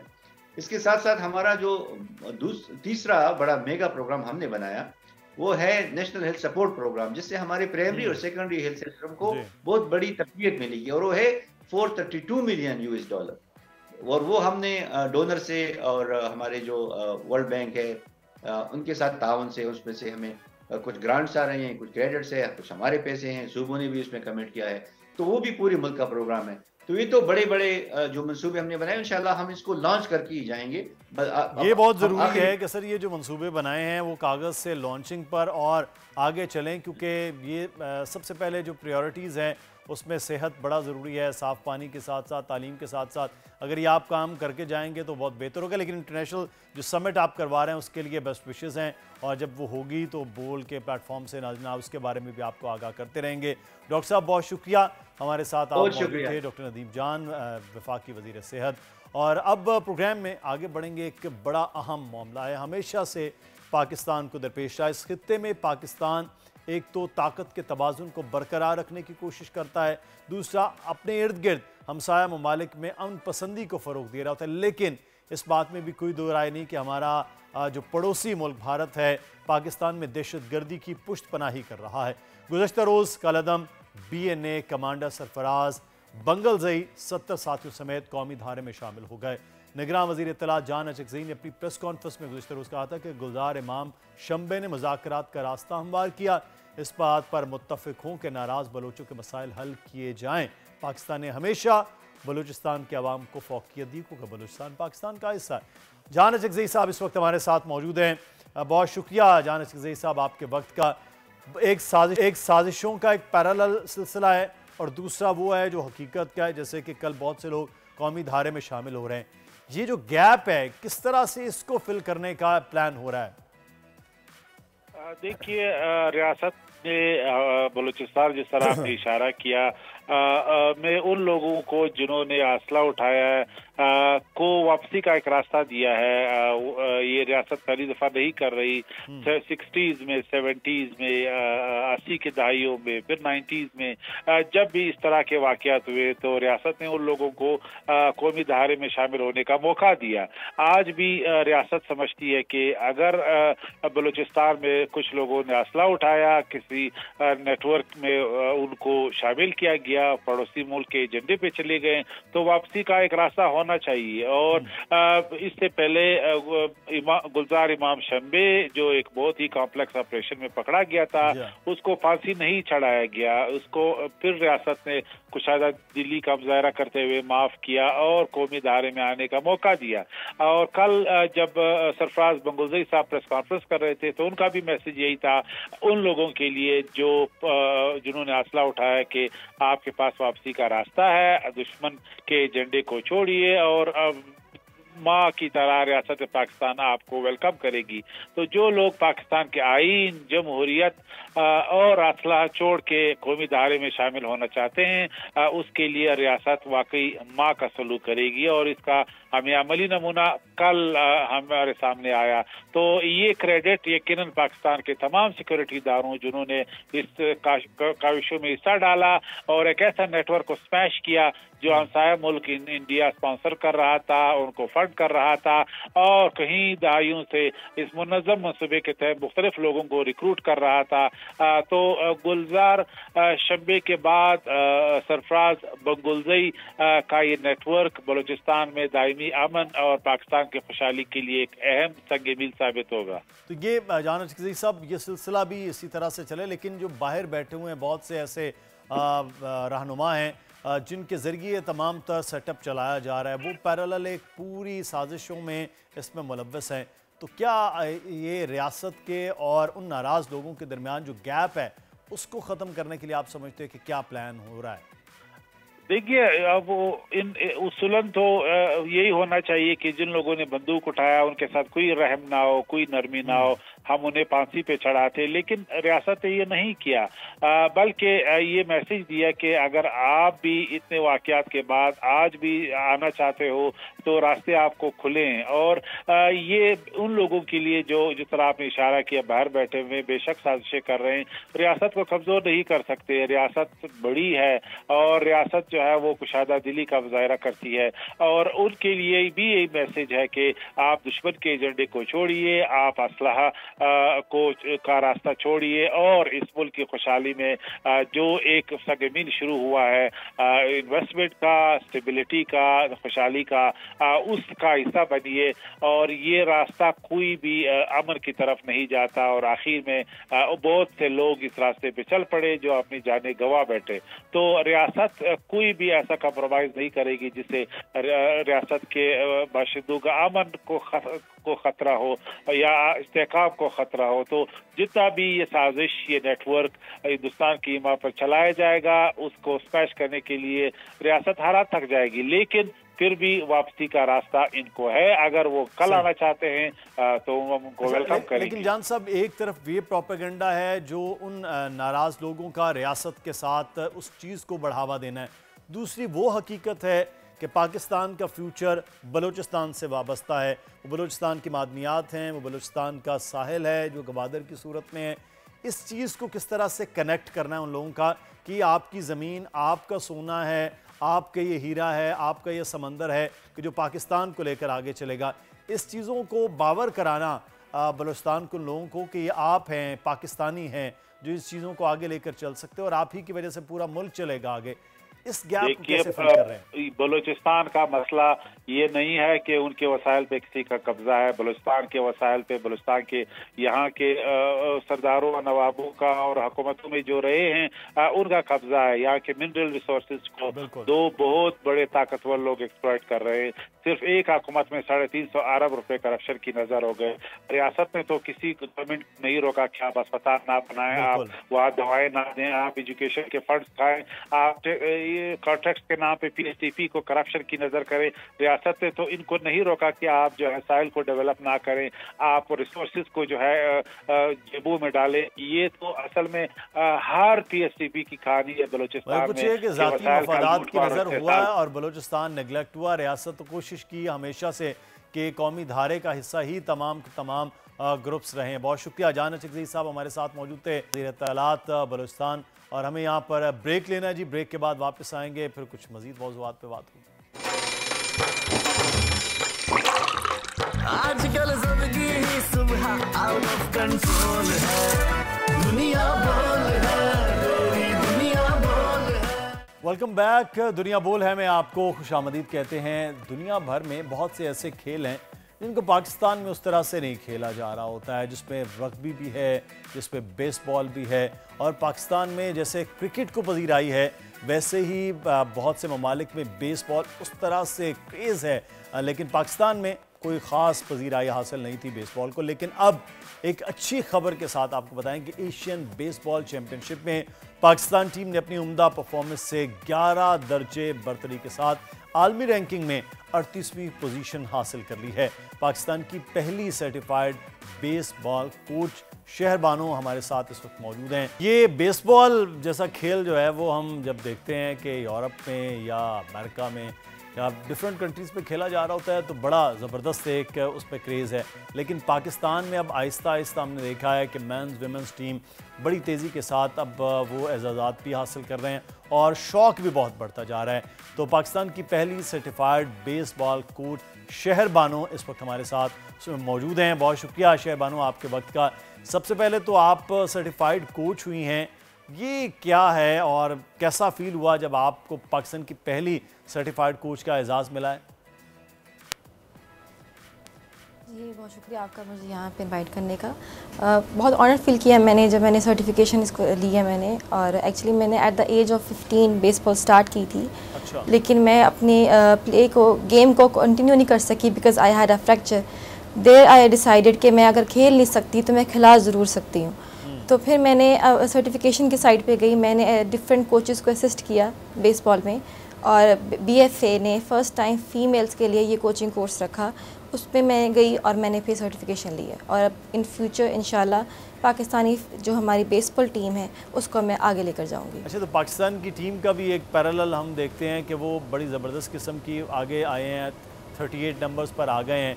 तो पाकिस्तान में प्रॉपर हमने देखा कि जो ग्राउंड्स होते हैं वो भी प्रॉपर उस तरह से नहीं है, उधार के ग्राउंड होते हैं जहाँ पर बेसबॉल करवाई जा रही होती है और प्लेयर्स भी उस तरह से शायद शौक़ नहीं है। अब क्या सिचुएशन है, क्या वाकई प्लेयर्स भी आ रहे हैं और प्रॉपर ग्राउंड्स कुछ बन रहे हैं? अच्छा, ये इशू हम अभी भी फेस कर रहे हैं क्योंकि हमें अभी तक हमारे पास हमारी कंट्री में कोई स्टेडियम नहीं है। जब तक स्टेडियम नहीं आएगा हमारी टीम इंटरनेशनल लेवल पे वैसे परफॉर्म नहीं कर सकेगी जब तक वो फील्ड में वैसी नहीं आएगी। हमारे पास डिफरेंट हमारी अकेडमीज़ हैं, खावाशा बेसबॉल अकेडमी के नाम से, खैबर पख्तूनख्वा में है, मुल्तान में है, लाहौर में है, सिंध में है। हमारे वहाँ पे बहुत से लोग आते हैं, फीमेल्स आती हैं, मेल्स आते हैं, हम उनको ट्रेनिंग देते हैं और हमारी नेशनल चैम्पियनशिप हर साल होती है। लोगों का इंटरेस्ट अब आ रहा है और मैं हर जगह जब भी कहीं जाती हूँ मैं सबको ये कहती हूँ, दोज़ हु हैव इंटरेस्ट आप प्लीज़ आगे बढ़ें, हमारे से कांटेक्ट करें, हम आपको बेसबॉल सिखाएंगे। क्योंकि फ़ीमेल में टैलेंट बहुत ज़्यादा है, स्पेशली वो लड़कियाँ जो क्रिकेट से बिलोंग करती हैं, जिनका स्पोर्ट्स बैकग्राउंड है, वो बेसबॉल को बहुत आगे लेके जा सकती हैं।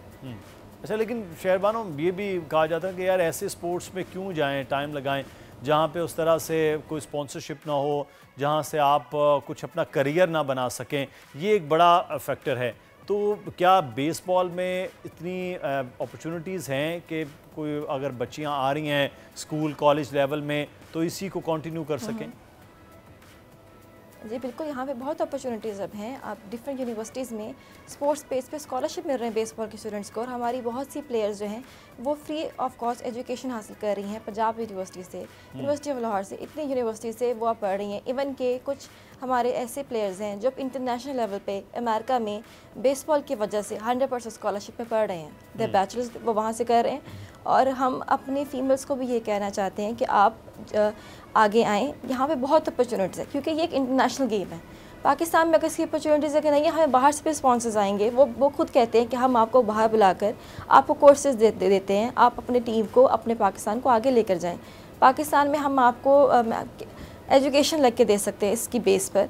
सो प्लीज़, ऐसा नहीं है कि स्पॉन्सरशिप नहीं है, ये इश्यूज़ एक आते हैं हमें, नो डाउट, लेकिन अब अपॉर्चुनिटी वक्त के साथ साथ बढ़ रही है, क्योंकि एजुकेशन जो इंस्टीट्यूट्स हैं वो हमारे साथ कोलैब कर रहे हैं। अच्छा, तो ये तो बड़ी अच्छी बात है। तो अभी जो पाकिस्तान ये इतना ऊपर गया है, 38 पोजीशन पर आ गया, मैचेस भी जीते पाकिस्तान ने, तो अभी सहूलियात भी वैसी नहीं है, प्रॉपर स्टेडियम भी नहीं है, तो फिर इसका मतलब है पाकिस्तान टीम इतनी मेहनत कर रही है, टैलेंट है कि हम इस तरह तेज़ी से आगे जा रहे हैं। क्या वजूहत पाकिस्तान के आगे जाने की? एक्चुअली बेसबॉल जो स्टार्ट हुई थी वो 1992 में हुई थी, और ये तब से हमारे बहुत से ऐसे प्लेयर्स हैं जो तब खेलते थे, जो फिर टाइम के साथ साथ वो कोचिंग में आ गए हैं। और हमारे पाकिस्तान के जो प्लेयर्स हैं वो वाकई बहुत मेहनती हैं, क्योंकि बहुत मुश्किल है कि आपके पास एक फ़ील्ड अवेलेबल नहीं है। हमें बहरिया टाउन ने एक फ़ील्ड प्रोवाइड की हुई है जहाँ पे हम अपनी ट्रेनिंग्स करते हैं, लेकिन प्रॉपर ग्राउंड नहीं है। हम गवर्नमेंट से भी यही रिक्वेस्ट करते हैं कि एटलीस्ट हमें एक प्रॉपर स्टेडियम दे दें, क्योंकि जब स्टेडियम आ जाएगा ना, जब पता होगा कि इतने मीटर्स पे डिस्टेंस है, हमने यहाँ हिट करनी है, वहाँ दूसरा प्लेयर खड़ा है, तो इससे बहुत फ़र्क पड़ता है। आप इन प्रैक्टिकल जब फील्ड में आते हो, आप इंटरनेशनल में जब टूर्स में हम जाते हैं, तो फिर वो चीज़ें बहुत क्लैरिटी आती है हमारे पास। और इसके साथ साथ हमें मीडिया का भी बहुत सपोर्ट चाहिए। जब मीडिया हमें इस गेम को हाईलाइट करती है तो लोगों तक बात जाती है, जब लोगों तक बात जाती है तो ऑटोमेटिकली काफ़ी लोग हमें अप्रोच भी करते हैं। बिल्कुल, अब हम तो कोशिश करेंगे, जैसे आपके ये खबर आई हमारे लिए बड़ा एजाज़, बड़ी खुशी हुई कि सर्टिफाइड कोच जो हैं वो शहर बानो पाकिस्तान की फ़र्स्ट वो आई हैं, पाकिस्तान ने यह तरक्की की है। मीडिया अपनी तरह कोशिश करता है, लेकिन जो आपने गवर्नमेंट की सपोर्ट का कहा है, तो इसका मतलब है गवर्नमेंट की वो सपोर्ट नहीं है। जिस तरह से आप कह रहे हैं कि लोगों में तो इसका अवेयरनेस हो रही है खेल को लेकर, लेकिन गवर्नमेंट की अगर सपोर्ट नहीं है तो फिर इस चीज़ों को आगे बढ़ना, फिर अगर स्पॉन्सरशिप ना हो तो फिर चीज़ों को आगे लेकर चलना वो खासा मुश्किल हो जाता है। तो आप समझते हैं गवर्नमेंट की सपोर्ट इस वक्त क्यों नहीं है, इस खेल में उस तरह से फोकस क्यों नहीं है? जी एक्चुअली ना, क्योंकि पाकिस्तान में जो स्पोर्ट्स की सक्सेस रेशो है वो वैसी नहीं है। हमारे मुल्क में जो ज़्यादा फोकस किया जाता है वो क्रिकेट को किया जाता है, सिर्फ ही क्रिकेट को। बेसबॉल जो गेम है ये बहुत हद तक क्रिकेट तक जैसी भी है, और हम यही कहते हैं कि जो अगर आप क्रिकेट पे जो फोकस है, अगर बेसबॉल को एक दफ़ा मिल जाए, बेसबॉल बहुत आगे जाएगी। हमारी Pakistani women team world ranking में 16 नंबर पर आ रही है विदाउट हैविंग अ स्टेडियम, तो अगर और हम इसको टॉप 10 में भी लेकर जा सकते हैं। बिल्कुल, तो ये हमारी टीम बहुत आगे जाएगी। When I recently went to Taiwan इस कोचिंग कोर्स के लिए, वहाँ पे यूनिवर्सिटीज़ में स्टेडियम है, वहाँ पे शहरों में स्टेडियम है, जो उनकी प्रैक्टिस के लिए, इंटरनेशनल मैचेस के लिए स्टेडियम अलग हैं, और हमारे मुल्क में एक भी नहीं है।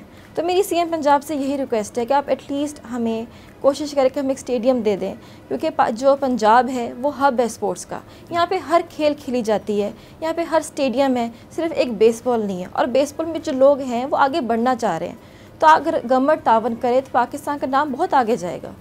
बिल्कुल, ये तो अपने लेवल पर आप लोग कोशिश कर रहे हैं, तो यहाँ तक पाकिस्तान की टीम को ले आएँ, और अगर गवर्नमेंट सपोर्ट हो, स्टेडियम मौजूद हो प्रॉपर, तो फिर मेरा ख्याल है कि ये टीम जो है वो टॉप पर भी जा सकती है। इसमें तो कोई दो राय नहीं कि अगर पाकिस्तान की क्रिकेट टीम, चाहे वो मेंस हैं चाहे वो विमेन टीम है, वो बहुत आगे बढ़ रही है। अच्छा, मैं आपसे ये जानना चाहूँगा, इस खेल को आपने शुरू किया, इंजर्ड हो गई और उसके बाद आपने कहा कोचिंग में आ गए, खेल क्या कोई डेंजर है, कोई मुश्किल है कि इस तरफ आते हुए किन चीज़ों का ख्याल करना है अगर कोई सोच रहे हो कि हम अपने बच्चों को इस तरफ लेकर आएँ?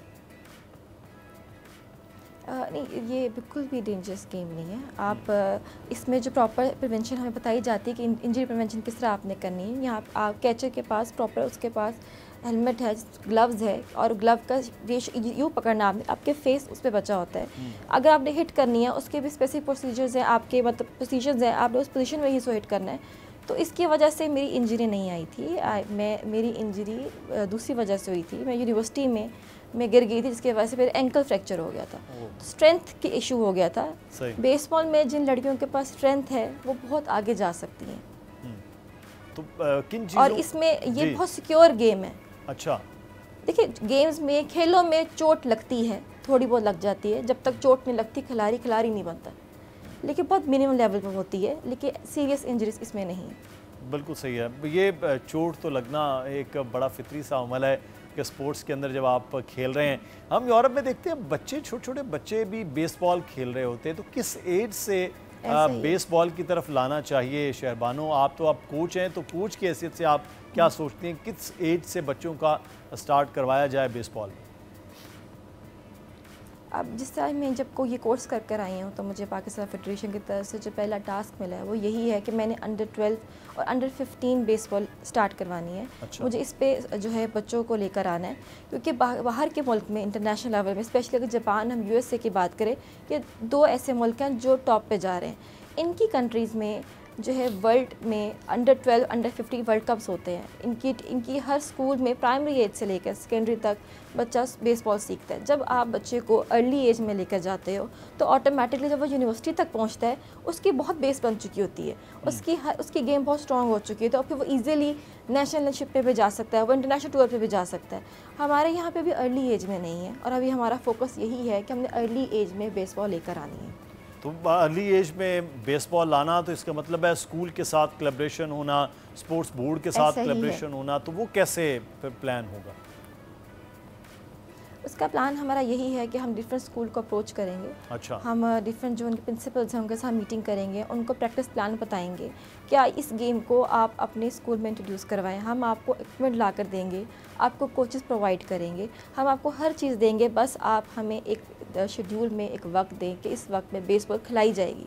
तीसरा, बाहर के मुल्कों में ये होता है कि 3 मंथ्स समर ब्रेक है, 3 मंथ्स की कोर्स आपने बेसबॉल का लाजमी करना है। आप हमें ये ऑप्शन दे दें, या आप जिस तरह हमारे स्पोर्ट्स में, यूनिवर्सिटी में, स्कूल्स में होता है कि आपका एक गेम पीरियड है, उसमें बास्केटबॉल खेली जा रही है, फुटबॉल खेली जा रही है, क्रिकेट खेला जा रहा है, इन गेम्स में बेसबॉल का नाम भी ऐड होना चाहिए। द मोमेंट ये बेसबॉल ऐड होगी, ऑटोमेटिकली लोग भी आगे आएंगे, ऑटोमेटिकली बच्चे भी आगे आएंगे, क्योंकि इसमें बहुत अपॉर्चुनिटीज़ हैं। इसमें बच्चों को स्कूल्स में, यूनिवर्सिटीज़ के आगे अगर जाते हैं, इनको स्कॉलरशिप बहुत मिलते हैं, आपकी सक्सेस रेशियोज में बहुत ज़्यादा है। तो अभी पाकिस्तान की टीम के हवाले से अगर हम बात करें, तो इस वक्त पाकिस्तान की टीम का क्या आगे देख रहे हैं फ्यूचर, कि पाकिस्तान की टीम जिस तरह से परफॉर्म कर रही है, अगर वो बगैर ग्राउंड, बगैर किसी फैसिलिटेशन के तो वो यहाँ पहुँची है, तो कैसे आगे टीम को ले जाया जाए और आगे हम कोई अच्छा एक बड़ा एजाज़ भी हासिल कर पाएँ? देखिए, पाकिस्तान टीम के लिए कि अगर हम फ्यूचर का सोचते हैं, हम बहुत पुरुम्मीद है।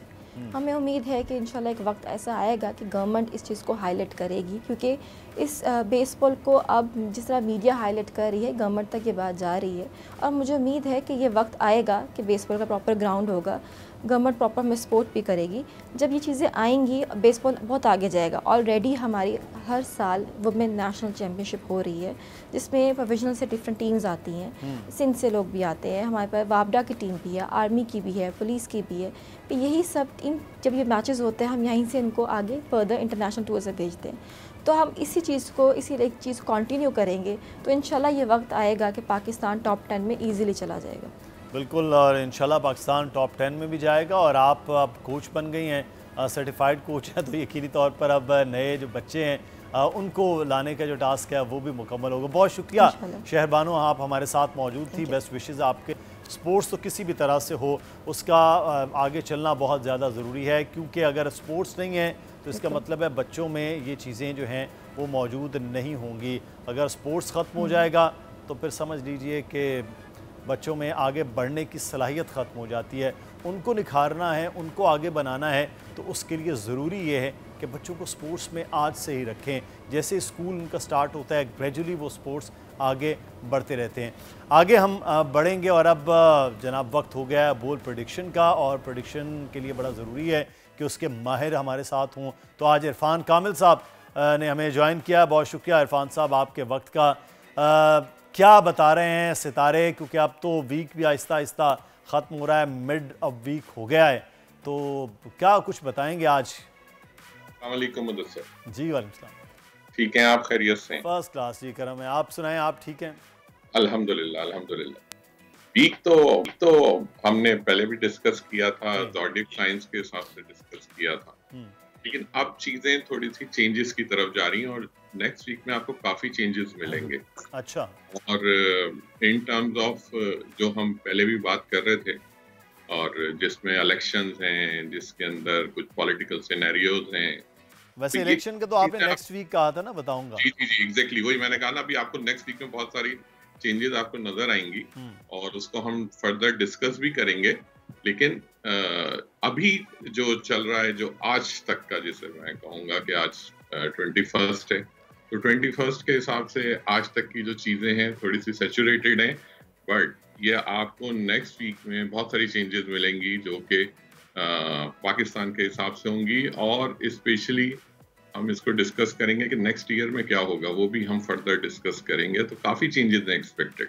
सही, तो उन चेंजेस पर तो हम नेक्स्ट वीक बात कर लेते हैं। और लेकिन एक चीज़ ये बताइएगा कि आप पिछले दिनों में बार बार ये बात कर रहे थे मुख्तलिफ लोगों के हवाले से कि एरीज के, वर्गो के, कैंसर के लोगों के कि ये सेहत के इस तरह से मसाइल हो सकते हैं, इनके साथ ये मामलात हो सकते हैं। बल्कि मुझे याद है हमारा लास्ट प्रोग्राम में टाइम कुछ लैप्स हो गया था, तो हम लिब्रा तक आए थे। बिल्कुल। हमारे पास स्कॉर्पियो, सजिटेरियस और कैप्रिकॉन एंड एक्वेरियस रह गए। वहां से नहीं शुरू कर लीजिए जहां से राब्ता, वो कहते थे ना पुराने पीटीवी पे, जहां से राब्ता मुनक़ता हुआ था वहीं से शुरू करते हैं।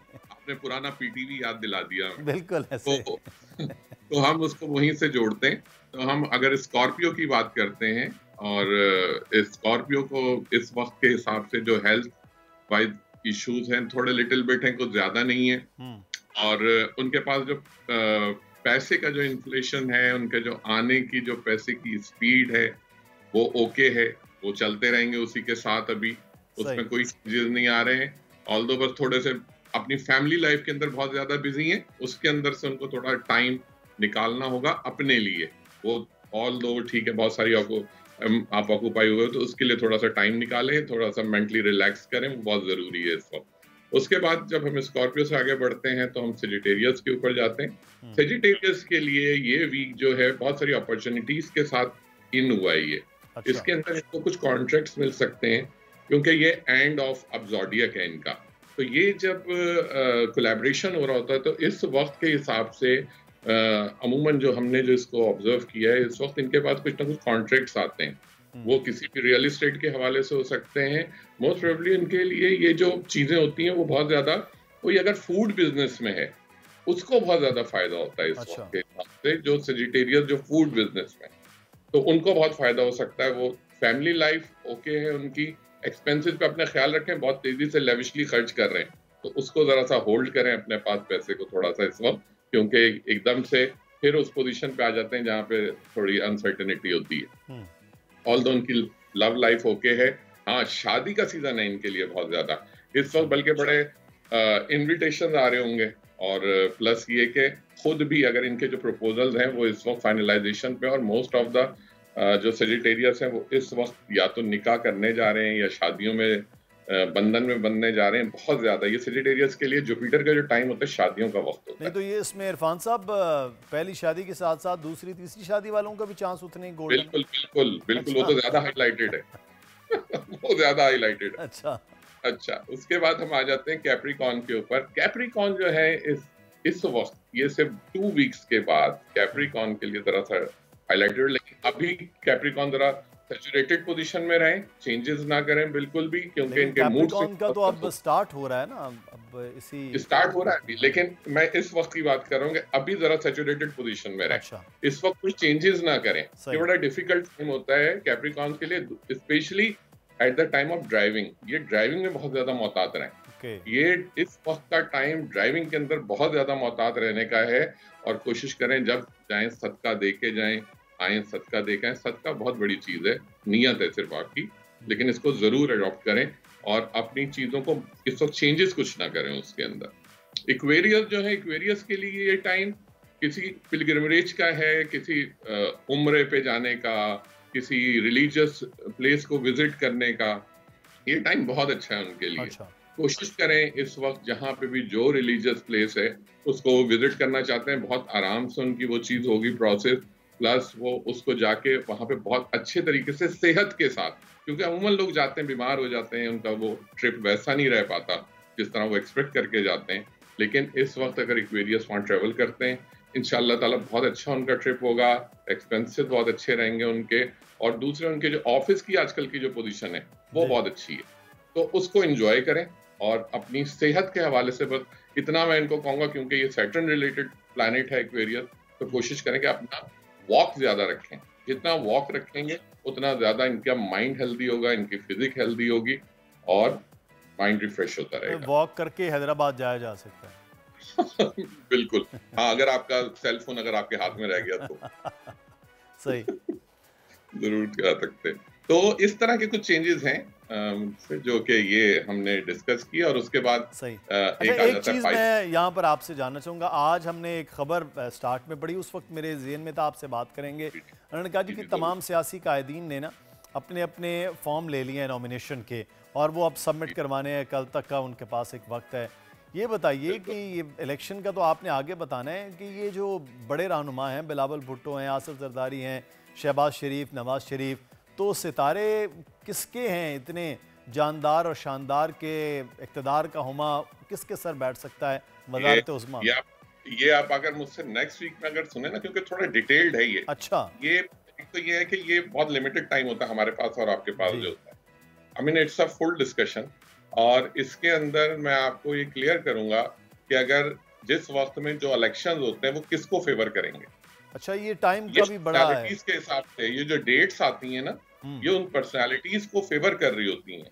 हमारे लिए तो देखें सब लोग पाकिस्तान के रहनुमा हैं, पाकिस्तान को आगे लेके चलना है इन लोगों ने, लेकिन टाइम कहते हैं टाइम स्लॉट बहुत इंपॉर्टेंट होती है। आप भी इस वक्त मॉर्निंग शो कर रहे हैं ना, तो इस वक्त की जो ये टाइम है ना, ये इंपॉर्टेंट है। ये निकल जाएगा तो फिर इसके बाद मॉर्निंग शो नहीं रहेगा, एक दूसरा शो स्टार्ट हो जाएगा। एग्जैक्टली, तो ये भी हर एक के लिए अपना अपना शो है।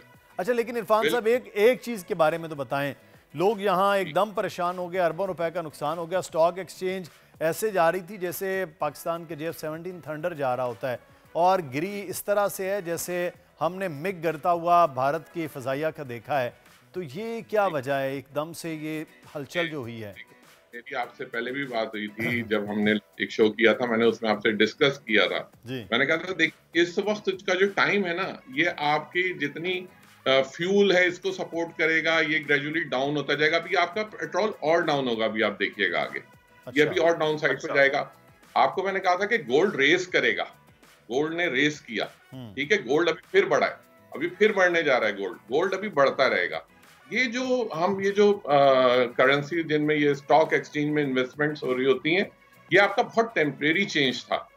इसके अंदर ये नहीं था कि बहुत देर पा चेंज था, ये अभी नहीं रहेगा, ये अगले 2 महीने भी नहीं आएगा, क्योंकि इसके अंदर ये फ्लक्चुएट करेगा। और सैटर्न इसको फेवर नहीं करता, सैटर्न हमेशा फेवर करता है फ्यूल को, आपके डीजल, ऑयल, इन चीजों को फेवर कर रहा होता है। अच्छा।